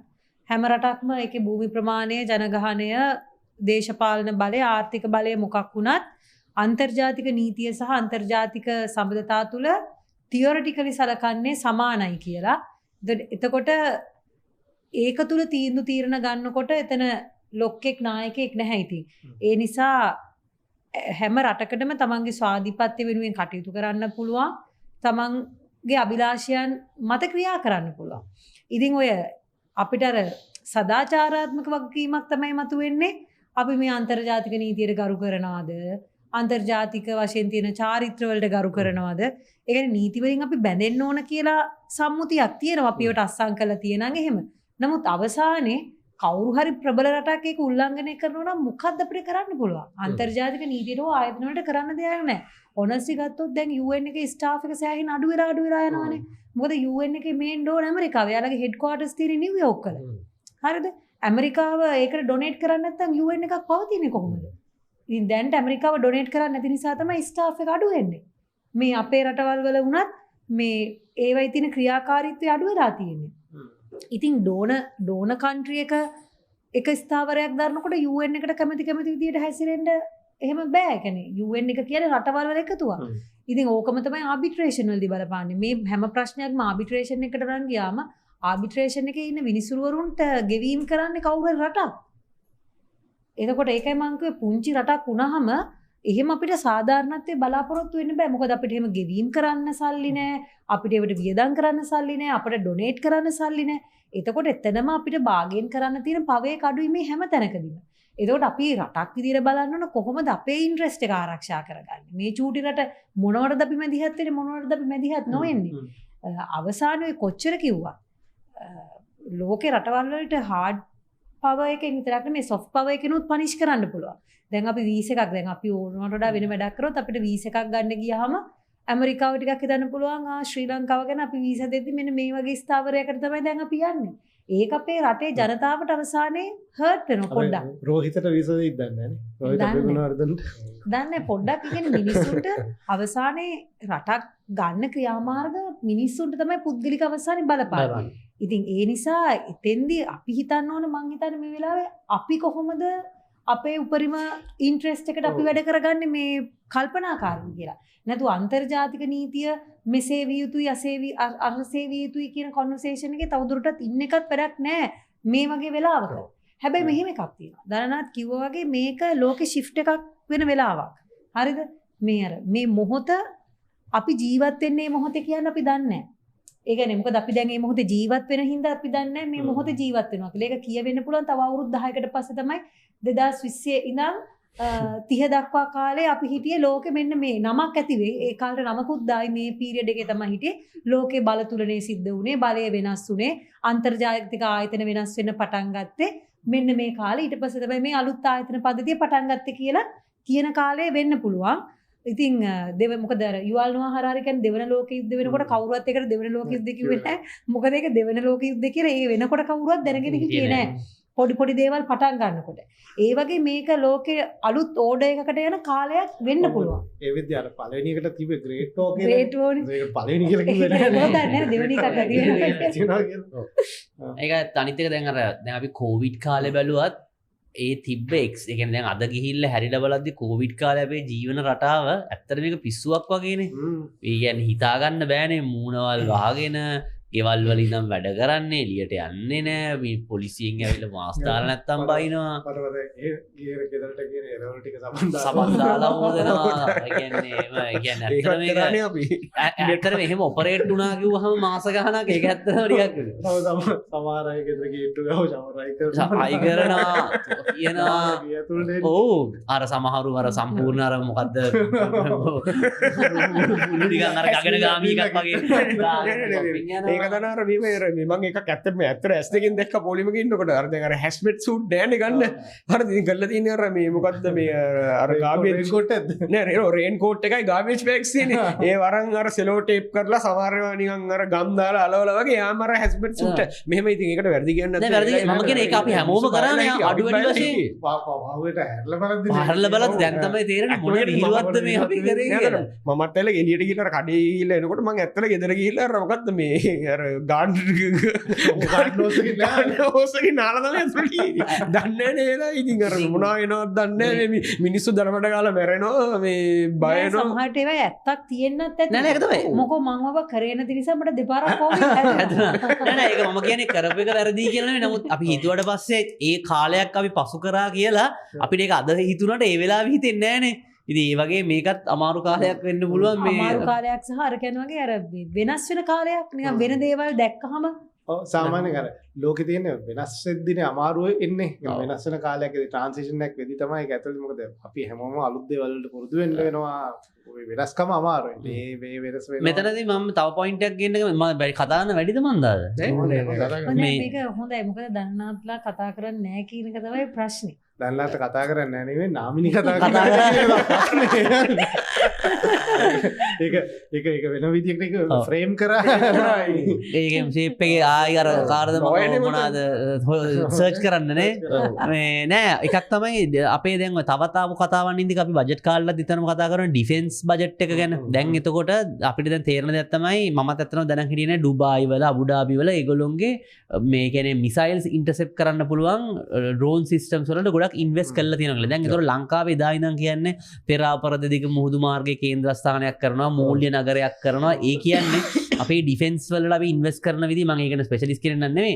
නමුත් එතකොට ඒ රිස්ක් එකට දැන් අපි ඉන්වෙස්ට් එහෙම කරන්න අපේ බලාපොරොත්තුවක් තියෙනවා නම් අපේ ඩිෆෙන්ස් බජට් ඒ පැත්තට ඉන්වෙස්ට් කරන්න වෙනවා ඉන්ටෙලිජන්ස් පැත්තට ඔය තියෙන ඔය ඒ රිස්ක් එක සර්වයිව් කරගන්න එක පැත්තක්. අනිත් එක තමයි එතකොට දැන් ඔය ලංකාවේ බජට් එකේ සැලකිය යුතු ප්‍රමාණයක් ඩිෆෙන්ස් එකට යනවා. ඒකේ තේරුම ඒ කියන්නේ ඩිෆෙන්ස් බජට් එකට යන එක අපි තාර්කීකරණය කරන්න එපා. එතකොට අපි ඉන්වෙස්ට් කරන්නේ හියුමන් පවර් වලටද එහෙම නැත්නම් අර වගේ ටෙක්නෝලොජිකල් ඒවට ඉන්වෙස් කරන්න කියන ඩිසිෂන් එක අපිට ගන්න වෙනවා. අනිවාර්යයෙන් ඉතින් අර මේ සාමාන්‍ය ඩිෆෙන්ස් බජට් එකත් මම හිතන්නේ 85ක් හරි 90ක් හරි යන්නේ මම හිතන්නේ පඩි නඩි ගෙවන්න. ඒකත් පඩි කියන්නේ බේසික් පඩි නඩි යුනිෆෝම් පඩි නඩි කෑමයි. ඒ කියන්නේ ට්‍රේනින් එහෙම ඒවත් නෙමෙයි. ඉතින් එතන පේනවා ලොකු ෂෝටේජ් එකක් තියෙනවා ටෙක්නොලොජි. අනිත් එක දැන් අපි ගහගන්නේ ලෝකේ අතින් පහින් කාලයක් නෙමෙයි. මේක දැන් මිසයිල් දැන් හොඳට පේනවා. කවුරුත් බූට්ස් කමිට් කරන්නේ ග්‍රවුන්ඩ් එකට. ඒකට කරන්නේ කෙලින්ම අර පැත්තෙන් ඉරානය ගහනවා මිසයිල් මේ පැත්තේ ඇමරිකාව ගහනවා බෝම්බයි මිසයිල් ගහනවා අනිත් පැත්තේ. දැන් මේ පැත්තට ඒක තමයි අලුත් යුද්ධය කියන්නේ. ඉතින් අලුත් යුද්ධය කියන්නේ අපිත් අර ටෙක්නොලොජිකල් පැත්තට අඩුම ගානේ අපිට කම්බැට් නැති වුණොත් අඩුම ගානේ සර්වේලන්ස් වලට හරි තියෙන්න ඕනේ. ඉන්ටෙලිජන්ස් සර්වේලන්ස් වලට. අනිත් එක මම හිතන්නේ ෆයිනෑන්ෂල් ටයිම්ස් එකේ ආටිකල් එකක් දාලා තිබුණා. මම හිතන්නේ අනිත් මීඩියා වල කැප්චර් කරලා තිබුණා. කොහොමද ඇත්තටම මම දන්නේ නැහැ මෙතන පොඩි මාධ්‍ය යුද්ධයකුත් යනවනේ. තමන් තමයි මේක ලොකුවට යන්නේ කියලා. නමුත් ඒකේ කියලා තිබ්බ විතර ඒගොල්ලෝ මේ මම හිතන්නේ සෝසර්ස් දෙකක් යූස් කරලා කියලා තිබුණා කොහොමද USA ඊශ්‍රායල් මේ අටැක් එක ප්ලෑන් කරේ කියලා. ඒකේ කියන විදිහට අවුරුදු මේ 9ක 10ක ඩේටා කලෙක්ට් කරලා නැත්නම් මේගොල්ලෝ අන්තිමට කියලා තිබුණේ මේ ටෙහෙරාන් වර්ස් ලයික් ජෙරුසලම් ෆර් අස් කියලා. ඒ කියන්නේ එච්චරට අපි මේක නිකන් අපේ බෑක්යාඩ් එක වගේ අපි දැනගෙන හිටියා. මොකද මේගොල්ලෝ කළා තිබුණේ ටෙහෙරාන් වල ඒ ආටිකල් එකේ කියන විදිහට ටෙහෙරාන් වල අර ඒගොල්ලෝ ප්‍රොටෙස්ට් එහෙම මේ කර්ටේල් කරන්න ඒගොල්ලෝ අලුත් ට්‍රැෆික් සිස්ටම්ස්ුයි මේ කැමරාසුයි ඉන්ස්ටෝල් කරලා තියෙනවා සෑහෙන ප්‍රමාණයක්. එතකොට ඇත්තටම හැක් කරලා තියෙන්නේ කැමරා සිස්ටම් එක. එතකොට ඔක්කොම මේ ඉන්න හයි ප්‍රොෆයිල් කට්ටියගේ මූව්මන්ට්ස් ට්‍රැෆික් වලින් ඩේටා වලින් කැප්චර් කරලා දෙනවා. මේක AI ඇල්ගොරිතම් ඒ කියන්නේ AI එක හරහා ඇනලයිස් කරාට පස්සේ මේ හැමෝගෙම රුටින් එක හොයාගෙන දෙනවා. විශේෂයෙන්ම මේ ඒගොල්ලෝගේ ඉන්න අර කී ටාගට්ස් වල ඩ්‍රයිවර්ස්ලා සහ ඒගොල්ලෝගේ වාහන පාක් කරන තැන් සහ ඒක මොබයිල් ෆෝන්ස් එක කනෙක්ට් වෙලා තියෙන විදිය. ඊට පස්සේ තමයි හරියට මම හිතන්නේ ඇතුළේදී මොන හරි සෝස් එකක් තියෙන්නේ හරියටම ඉන්ටෙලිජන්ස් සෝස් එකක් මේ මීටින් එක ගන්නවා කියන වෙලාවේ.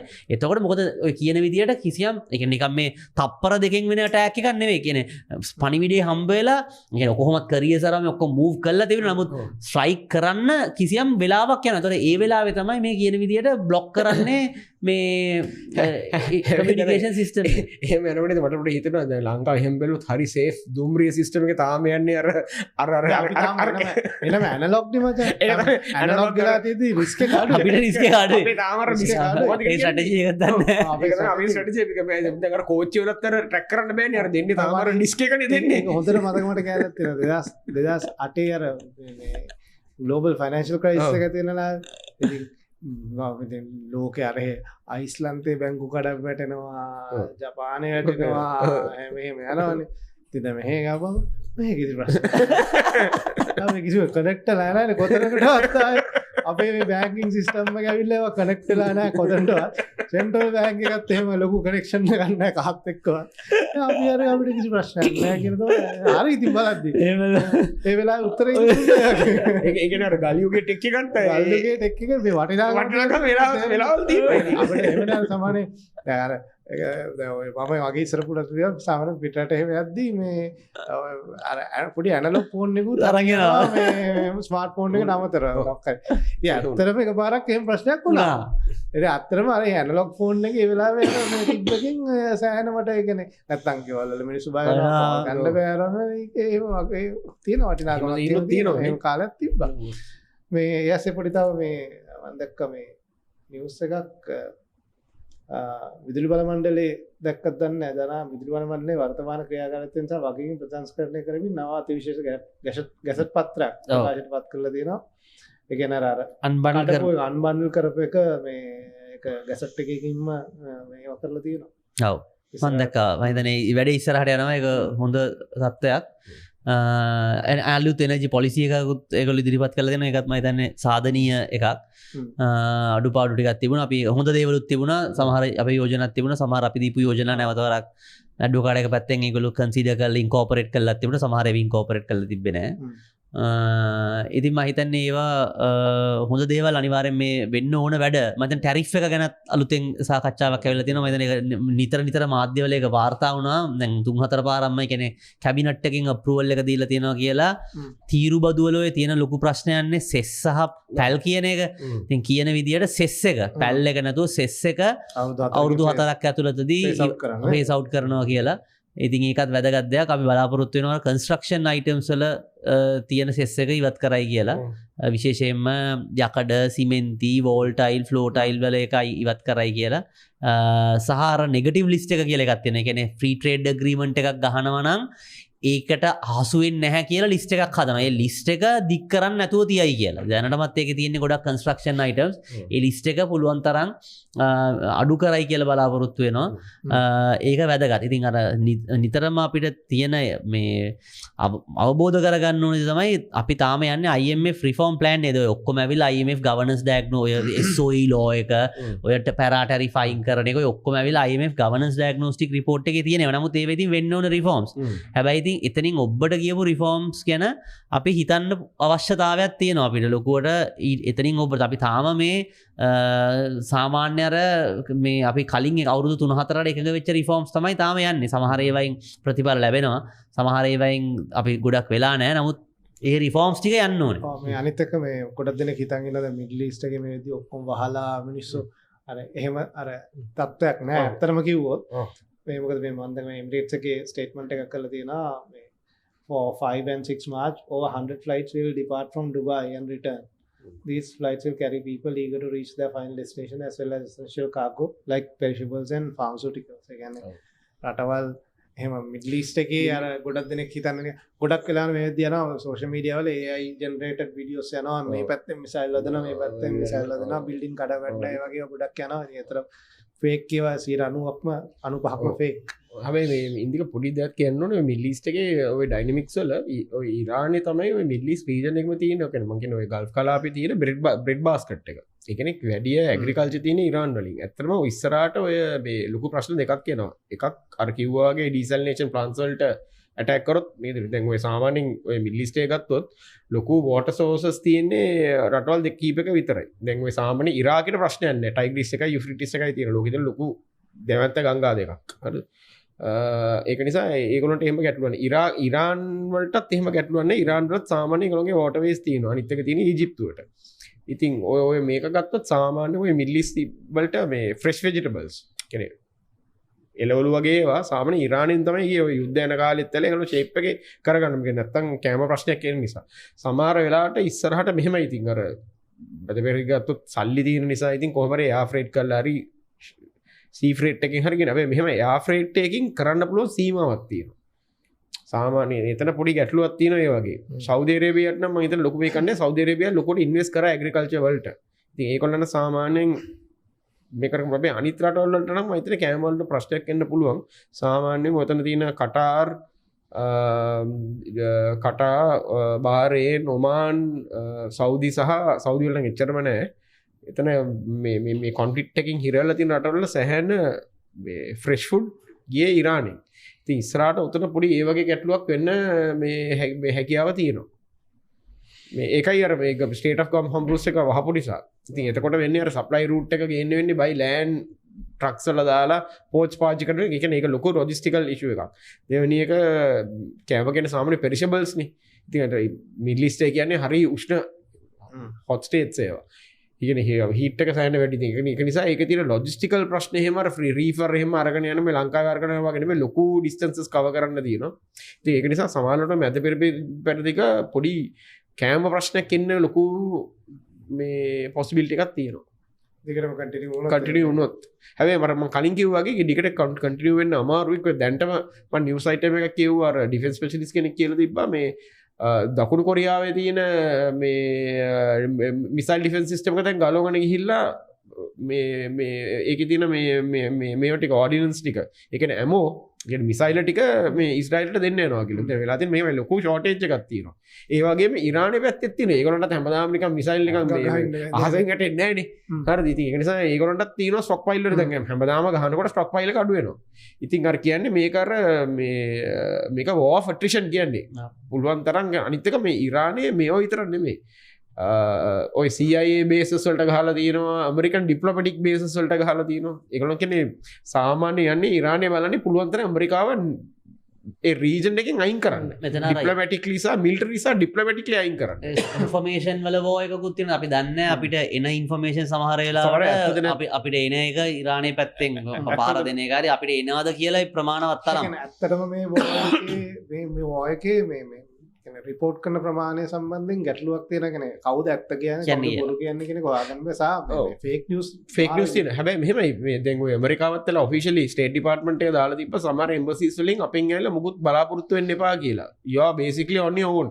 සාමාන්‍ය ඇමරිකාව හරි කලාතුරකින් තමයි ඔයගේ ස්ටේට්මන්ට් එකක් දාන්නේ. මම ඊයේ දැක්කා ඒ කියන්නේ අර මේ ඔකේදී කියන්නේ ඕකේ ඔය ඉන්ටෙලිජන්ස් මුලින්ම හම්බලා තියෙන මේ ඊශ්‍රායල් වලට කියනනේ ඔය මේ ඔක්කොම එක තැනකට එනවා කියන එක.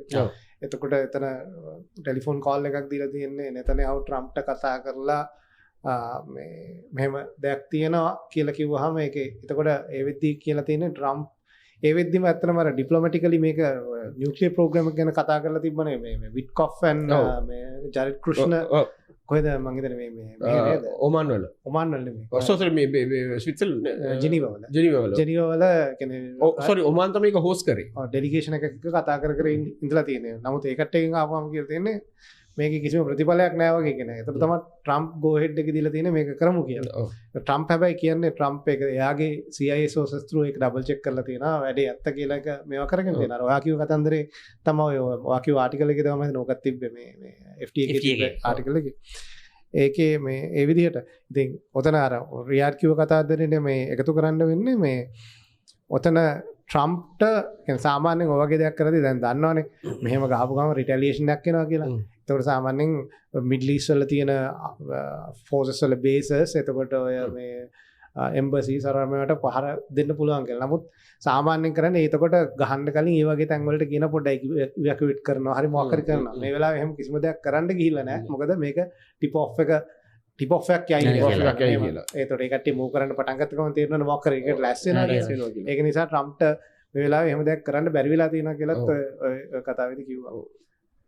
ඒක තමයි අනිත් එක මේ ඉන්දික මේ අපි කොච්චර හිතුවත් දැන් රුසියාවයි චීනය මේකට ඉන්වෝල්ව් වෙලා නැහැ කියලා. හැබැයි වෙන්නේ මෙහෙමයි සමහර වෙලාවට කරන්නේ මෙහෙමයි ආයුධ දෙන්න කිව්වා. දැන් කීනෝට සමහර මොකද ආයුධ වගේ දුන්නා කියලා. ඒ වගේ මේකට වැඩි තියෙන මේ යුද්ධයක් කරනකොට තියෙන most valuable commodity එක තමයි information. දැන් සාමාන්‍යයෙන් ඔය මිසයිල් එකක් හරි කියමුකෝ බැලිස්ටික් මිසයිල් එකක් හරි රොකට් එකක් මොන හරි ඒක පාවිච්චි කරන්න ඒකට මේ ටාගටින් ඩේටා ඕනේ. ලයිව් එකට සාමාන්‍ය කියන ලයිව් ටාගටින් ඩේටා කියන දැන් නැවකට නම් කොහොමද ගහන්න බෑනේ. දැන් කියමුකෝ මොන හරි එම්බසි යන්න නැත්නම් කියමුකෝ මේ එයාපෝට් එක ඇවිදින්නේ නැහනේ. සාමාන්‍ය නැවක් කියන එක තැන දින්නේ නැහනේ. ඒක සාමාන්‍යයෙන් යනවනේ. ඉතින් ඒකට ලයිව් ඩේටා ඕනේ. සාමාන්‍යයෙන් ඕක මේ ඔයගේ ඒවා සාමාන්‍යයෙන් දෙන්න පුළුවන් සුප්‍රිකට් තියෙන ඇමරිකාවට තමයි තියෙන්නේ. ඔය සාමාන්‍ය GPS සිස්ටම් එකත් ඒගොල්ලන්ගේනේ. දැන් GPS එක වහලා ඇත්තේ. කියන්නේ ඒගොල්ලන් ඒ පැත්තට බ්ලැක් අවුට් එකක් කරලා ඇත්තේ. එතකොට වෙන්නේ ඉතින් මම හිතන්නේ ඉරානියන් කට්ටිය බොහෝ දුරට මම හිතන්නේ චයිනීස් තියෙනවා සෙකන්ඩරි සිස්ටම් එකක්. OEM හරි OEM ද මොකක්ද කියලා කියන්නේ ඒකට. මම හිතන්නේ බොහෝ දුරට මම හිතන්නේ ඒගොල්ලන් Nokia ඔයාගේ ඉන්ෆර්මේෂන් දීලා ඇති කියලා හිතන නැත්තම් ඔය ලයිව් ටාගටින් ඩේටා නැතුව සාමාන්‍ය මිසයිල් එක පින් පොයින්ට් එකට එවන්න අමාරුයි. හිතන චීනය ගන්න ප්‍රෝච්චකත් ඉන්ට්‍රස්ටි මොද ප්‍රච් කියල කියන්නේ දැන් ලොකු ඩැමේජයක් වෙලා ඉවර සපෝට්ටයක් එහෙම කියන්න තරම් පෙනුනේ නැහැ අනිතක ඉකොනොමික් ඉම්පැක්ට් එක චයිනාවලටත් වෙනවා මොකද වෙනසුවෙලාවල ඒගොල්ලන්ට ගොඩක් දේවල් දාලා යන්න සිදු වුණා එතකොට අනිත් පැත්තෙන් මෙතන තෙල් වල කොස්ට් එක වැඩි වෙනවා එතකොට චයිනාවල ප්‍රොඩක්ෂන් කොස්ට් එක වැඩි වෙනවා කියලා කියන්නේ ඒක මුළු ලෝකෙටම බලපානවා මේ වගේ මේක මාර සංකීර්ණ හිතා ගන්න අමාරු තවත් දිගට ඇදුනොත් තන් ඉතින් ඇත්තටම මේ සෑහෙන අමාරු තත්ත්වයක් වෙනවා ලෝකෙමනේ ආමිනි හරි හොඳ නාරි අමුතුයි වගේ හරි හරි අමුතු විනය හරි නිකන් ජාත්‍යන්තර යුද්ධයකට මැදිහත් වෙලා වගේ හරිම ශාන්තයි අනේ මන් දන්නේ සැබෑ වෙනස පොඩ්ඩක් මොනාරි කියන්න කියන්න එපා ඔයාට වගහ වෙන්න අප මෙතන නිදහස ගැන කෑල්ලක් තියෙනවා නේද අපි කියන්නේ කෑල්ලක් තියෙනවා නේද පුද්ගලික නිදහස ගැන කෑල්ලක් තියෙනවා පුද්ගලික නිදහස ගැන කෑල්ලක් අනිවාර්යෙන් තියෙනවා සංසිද්ධි අනුපිළිවෙල එතකොට මොනවාද ඒ මොනවාද ස්පොන්ටේනියස් ඕඩර් ගැන පොඩි කෑල්ලක් කියන්නේ නේද අහුවෙන්නේ අපිට වෙනම අදටම කතා කරන්න තියෙනවද වෙන දෙයක් ඒක තමයි ඉතින් තියෙන මේ නෑ මම අනිත් එක තමයි කියන විශේෂයෙන් ලංකා විපක්ෂයේ හැසිරීම සම්බන්ධයෙන් අර ඒක නෑ වට්ටම් විදියට පැත ටික ඇත්තට සමහරට වෙනවත් ඇති කතා කරන්න දේවල් දැන් අපි දන්නේ නැහැනේ අප්ඩේට් වෙන යුද්ධය ගැන විතර වෙනවත් ඇති ලංකාවේ මොනවා මේ යුද්ධයටම සම්බන්ධ තව ඉස්සරහට යනවා නම් දැන් සාමාන්‍ය පොඩි ඩොක්ට්‍රීන් එකක් ඇවිල්ලා තියෙනවා කෙනෙක් කිව්වා අගේන අර ස්කොට්රිට කියලා කොහම මේ UN ආම්ස් ඉන්ස්පෙක්ටර් කෙනෙක් එයා කියලා තිබ්බා ඩොක්ට්‍රීන් එකක් තියෙනවා කියලා US වල මේ ට්‍රම්ප්ගේ මේකත් එක්ක එකක් ඉරාන් එක අනිත් එක සාමාන්‍ය ඒගොල්ලෝ යන්නේ ඉස්සරහට පාර්ට්නර්ෂිප්ස් එක්කලු ඇමරිකා ඉස්සර තනියෙන් ගිහලානේ ගහලා ඔක්කොම කරන්නේ දැන් ඔය මේක ඉස්රායල් එකත් එක්ක ඉරාන් ඉතින් ඒගොල්ලෝ තියෙනවා ලොකු ලොකු ඩිප්ලොමැටික් සහ පොලිටිකල් සහ ඩිෆෙන්ස් තියෙන ප්‍රශ්න රටවල් තියෙනවානේ දැන් ඒගොල්ලෝ කියන්නේ ඒක ඉරාන් ඉවර වෙච්ච එකම ඊළඟ ටාගට් එක ඒගොල්ලෝ බලන්නේ කියුබාව කියලා. ඇයි ඒගොල්ලෝගේ හෙමිස්ෆියර් එකේ ඒගොල්ලෝගේ පොලිටිකල් අලයින්මන්ට් එක නැති එකම රට කියුබාව. ඊට පස්සේ කොරියාව කියලා කොරියාව නම් මම හිතන්නේ බොහෝ දුරට යන්නේ නැහැ. ඒක සාමාන්‍ය ඇමරිකාව මිසයිල් එකක් තියෙනවා කියන්නේ මොකද නාස්ටික අගයක් තියෙන රටක නම් පැත්ත බලාත යන්නේ. ඔව් දැන් අතරම මේ ඉරානට තුනේ වැඩේනේ ඉරානේ කොහොමද ෆුල් ට්‍රයි එකක් දුන්නේ නාස්ටිකාවියක් හදාගන්න. ඒ කියන්නේ සාමාන්‍ය නාස්ටිකාවියක් අතර ගත්තට පස්සේ ඒ කියන්නේ ඒක මෑට් කියලා කියන්නේ මියුචුවල් ඇෂුර්ඩ් ඩිස්ට්‍රක්ෂන්. අපි එකක් ගැව්වොත් ඕගොල්ලෝ එකක් අපිට ගහනවා. ඉතින් ඒ කියන්නේ ඒක නාස්ටික මේකක් ගියාට පස්සේ එතනින් ඉවරයිනේ. එතනින් ඉතින් කතා කරලා වැඩක් නැහැ. ඉතින් එතනින් ඉතින් රටක් නැහැ මොකුත් නැහැ. ඉතින් කෙලිම ඔක්කොම අලු වෙලා යනවා. ඉතින් ඒක නිසා තමයි මම හිතන්නේ වැඩි රටවල් ඔය නියුක්ලියර් මේකට යන්න දෙන්නේ නැත්තේ. හරි එහෙනම් අපිට අදට ඇති නේද අපි? නාමිනි කතා කරන්නෙත් නැහැ. කතා කරන්නෙත් නැහැ. කමෙන්ට්ස් ඉසයන්න ඉගෙන බලන්න එකකින් වෙන වාසි ඉක්මනට ඉවර කරන්න පුළුවන්. බෝරින් නෑ. කමෙන්ට්ස් එක නම් තියෙයි දැන් කමෙන්ට්ස් එක අද දී තී දැක්කනේ අපි කියන එක නාමිනී කටපියන් ඉන්නකොට කොච්චර පිළිවෙලයිද. ක්‍රියාත්මක තමයි. ඇගේ අනිත් පැත්ත නාමිනීගේ කමෙන්ට්ස් දාන කට්ටිය අපි නාමිනී කතා කරන්නේ તો වැඩක් නැහැ මේ පොඩ්කාස්ට් එක. බොට් account සරි මම්ම කියලා දාන්නේ. හරි නැති මොකද්ද? හෝටලේ වගේ හරියට මොකද මේ EGP නැතුව කොත්තු වැඩක් නැහැ වගේ ඒ වගේ කතා යන්නේ. බ්‍රෑන්ඩ් නේම් කියන්න එපා. අපිට කිසිම උදව්වක්වත් කරන්න බැරි. අර ශිරානි නෑ නෑ මම කියන්නේ නැද්ද එහෙම ඒගොල්ලෝ ගෙන්න ගන්න කිව්වේ. අර ශිරානි මිස් කියලා වෙන්නදී කාන්තාවක් වෙන්නදී අර කමෙන්ට් කරන්නේ. අර එයා කියන්නේ අර මේ ඉංග්‍රීසි වලින් කියන්නේ මට ඒක ඉංග්‍රීසි වලින් මතක නැහැ ඉගෙන ගන්න. අර පිරුණු කලේ දිය නොසලේ. ඒ කියන්නේ රියාද්ලා අරියා පිරුණු කාලේ දිනු නාමිනී කියනවා කිසි අවබෝධයක් නැති මෝඩ උනාද ඔයම කියන්නේ. කොච්චර වැදිලා තියෙනවද? වැදිලා නෑ. I find it very cute. ඒක රියාද තියෙන ආදරය ඒක දැක්කම මට ඒ කියන්නේ හරි ජොලි එක මේක.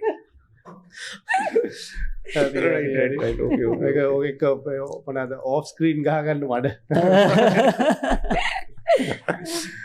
හරි එරා අපි ගිහිල්ලන්නම් වෙනද විදිහටම බලන්න සබ්ස්ක්‍රයිබ් කරන්න කමෙන්ට්ස් දාන්න ඔය වගේ කමෙන්ට්ස් වලට දාන්න ඉතින් නැත්නම් වැඩක් නැහැ නේ අපිට ෆන් එක නැහැ නේ නෑ කීපාර පොඩක් කමෙන්ට්ස් එකක් මට කියවන්න තියෙනවා කීපාර එකේ ඕනේ නැහැ නේ අපි එක දවසක් කියෝ පොඩක් කමෙන්ට්ස් එකක් අනිත් දවස් කියෝ සමහර ඒවා හරිම ඉන්ෆෝමේටිව් ඔව් සමහර ඒවයි ගොඩාක් තොරතුරු තියෙනවා විස්තර තියෙනවා අපි ඔක ඇත්තටම ප්ලෑන් කරා ටිකක් මේ කමෙන්ට්ස් එක කියවන්න කියලා හැමදාම ඉතින් මේ කොහෙද වෙලාවක් දෙන්නේ නැහැ නේ නාමිනී කමෙන්ට්ස් කියවන්න. නෑ ඇත්තට මේ කමෙන්ට්ස් වලට අනුගත වෙලා මම කතා නොකරා මිස මේ යුද්ධය ගැන මට විශේෂඥ මත නැතුව නෙවෙයි. මෙයා නොදන්නවා නෙවෙයි. මේ අවි ආයුධ ගැන මම නොදන්නවා නෙවෙයි.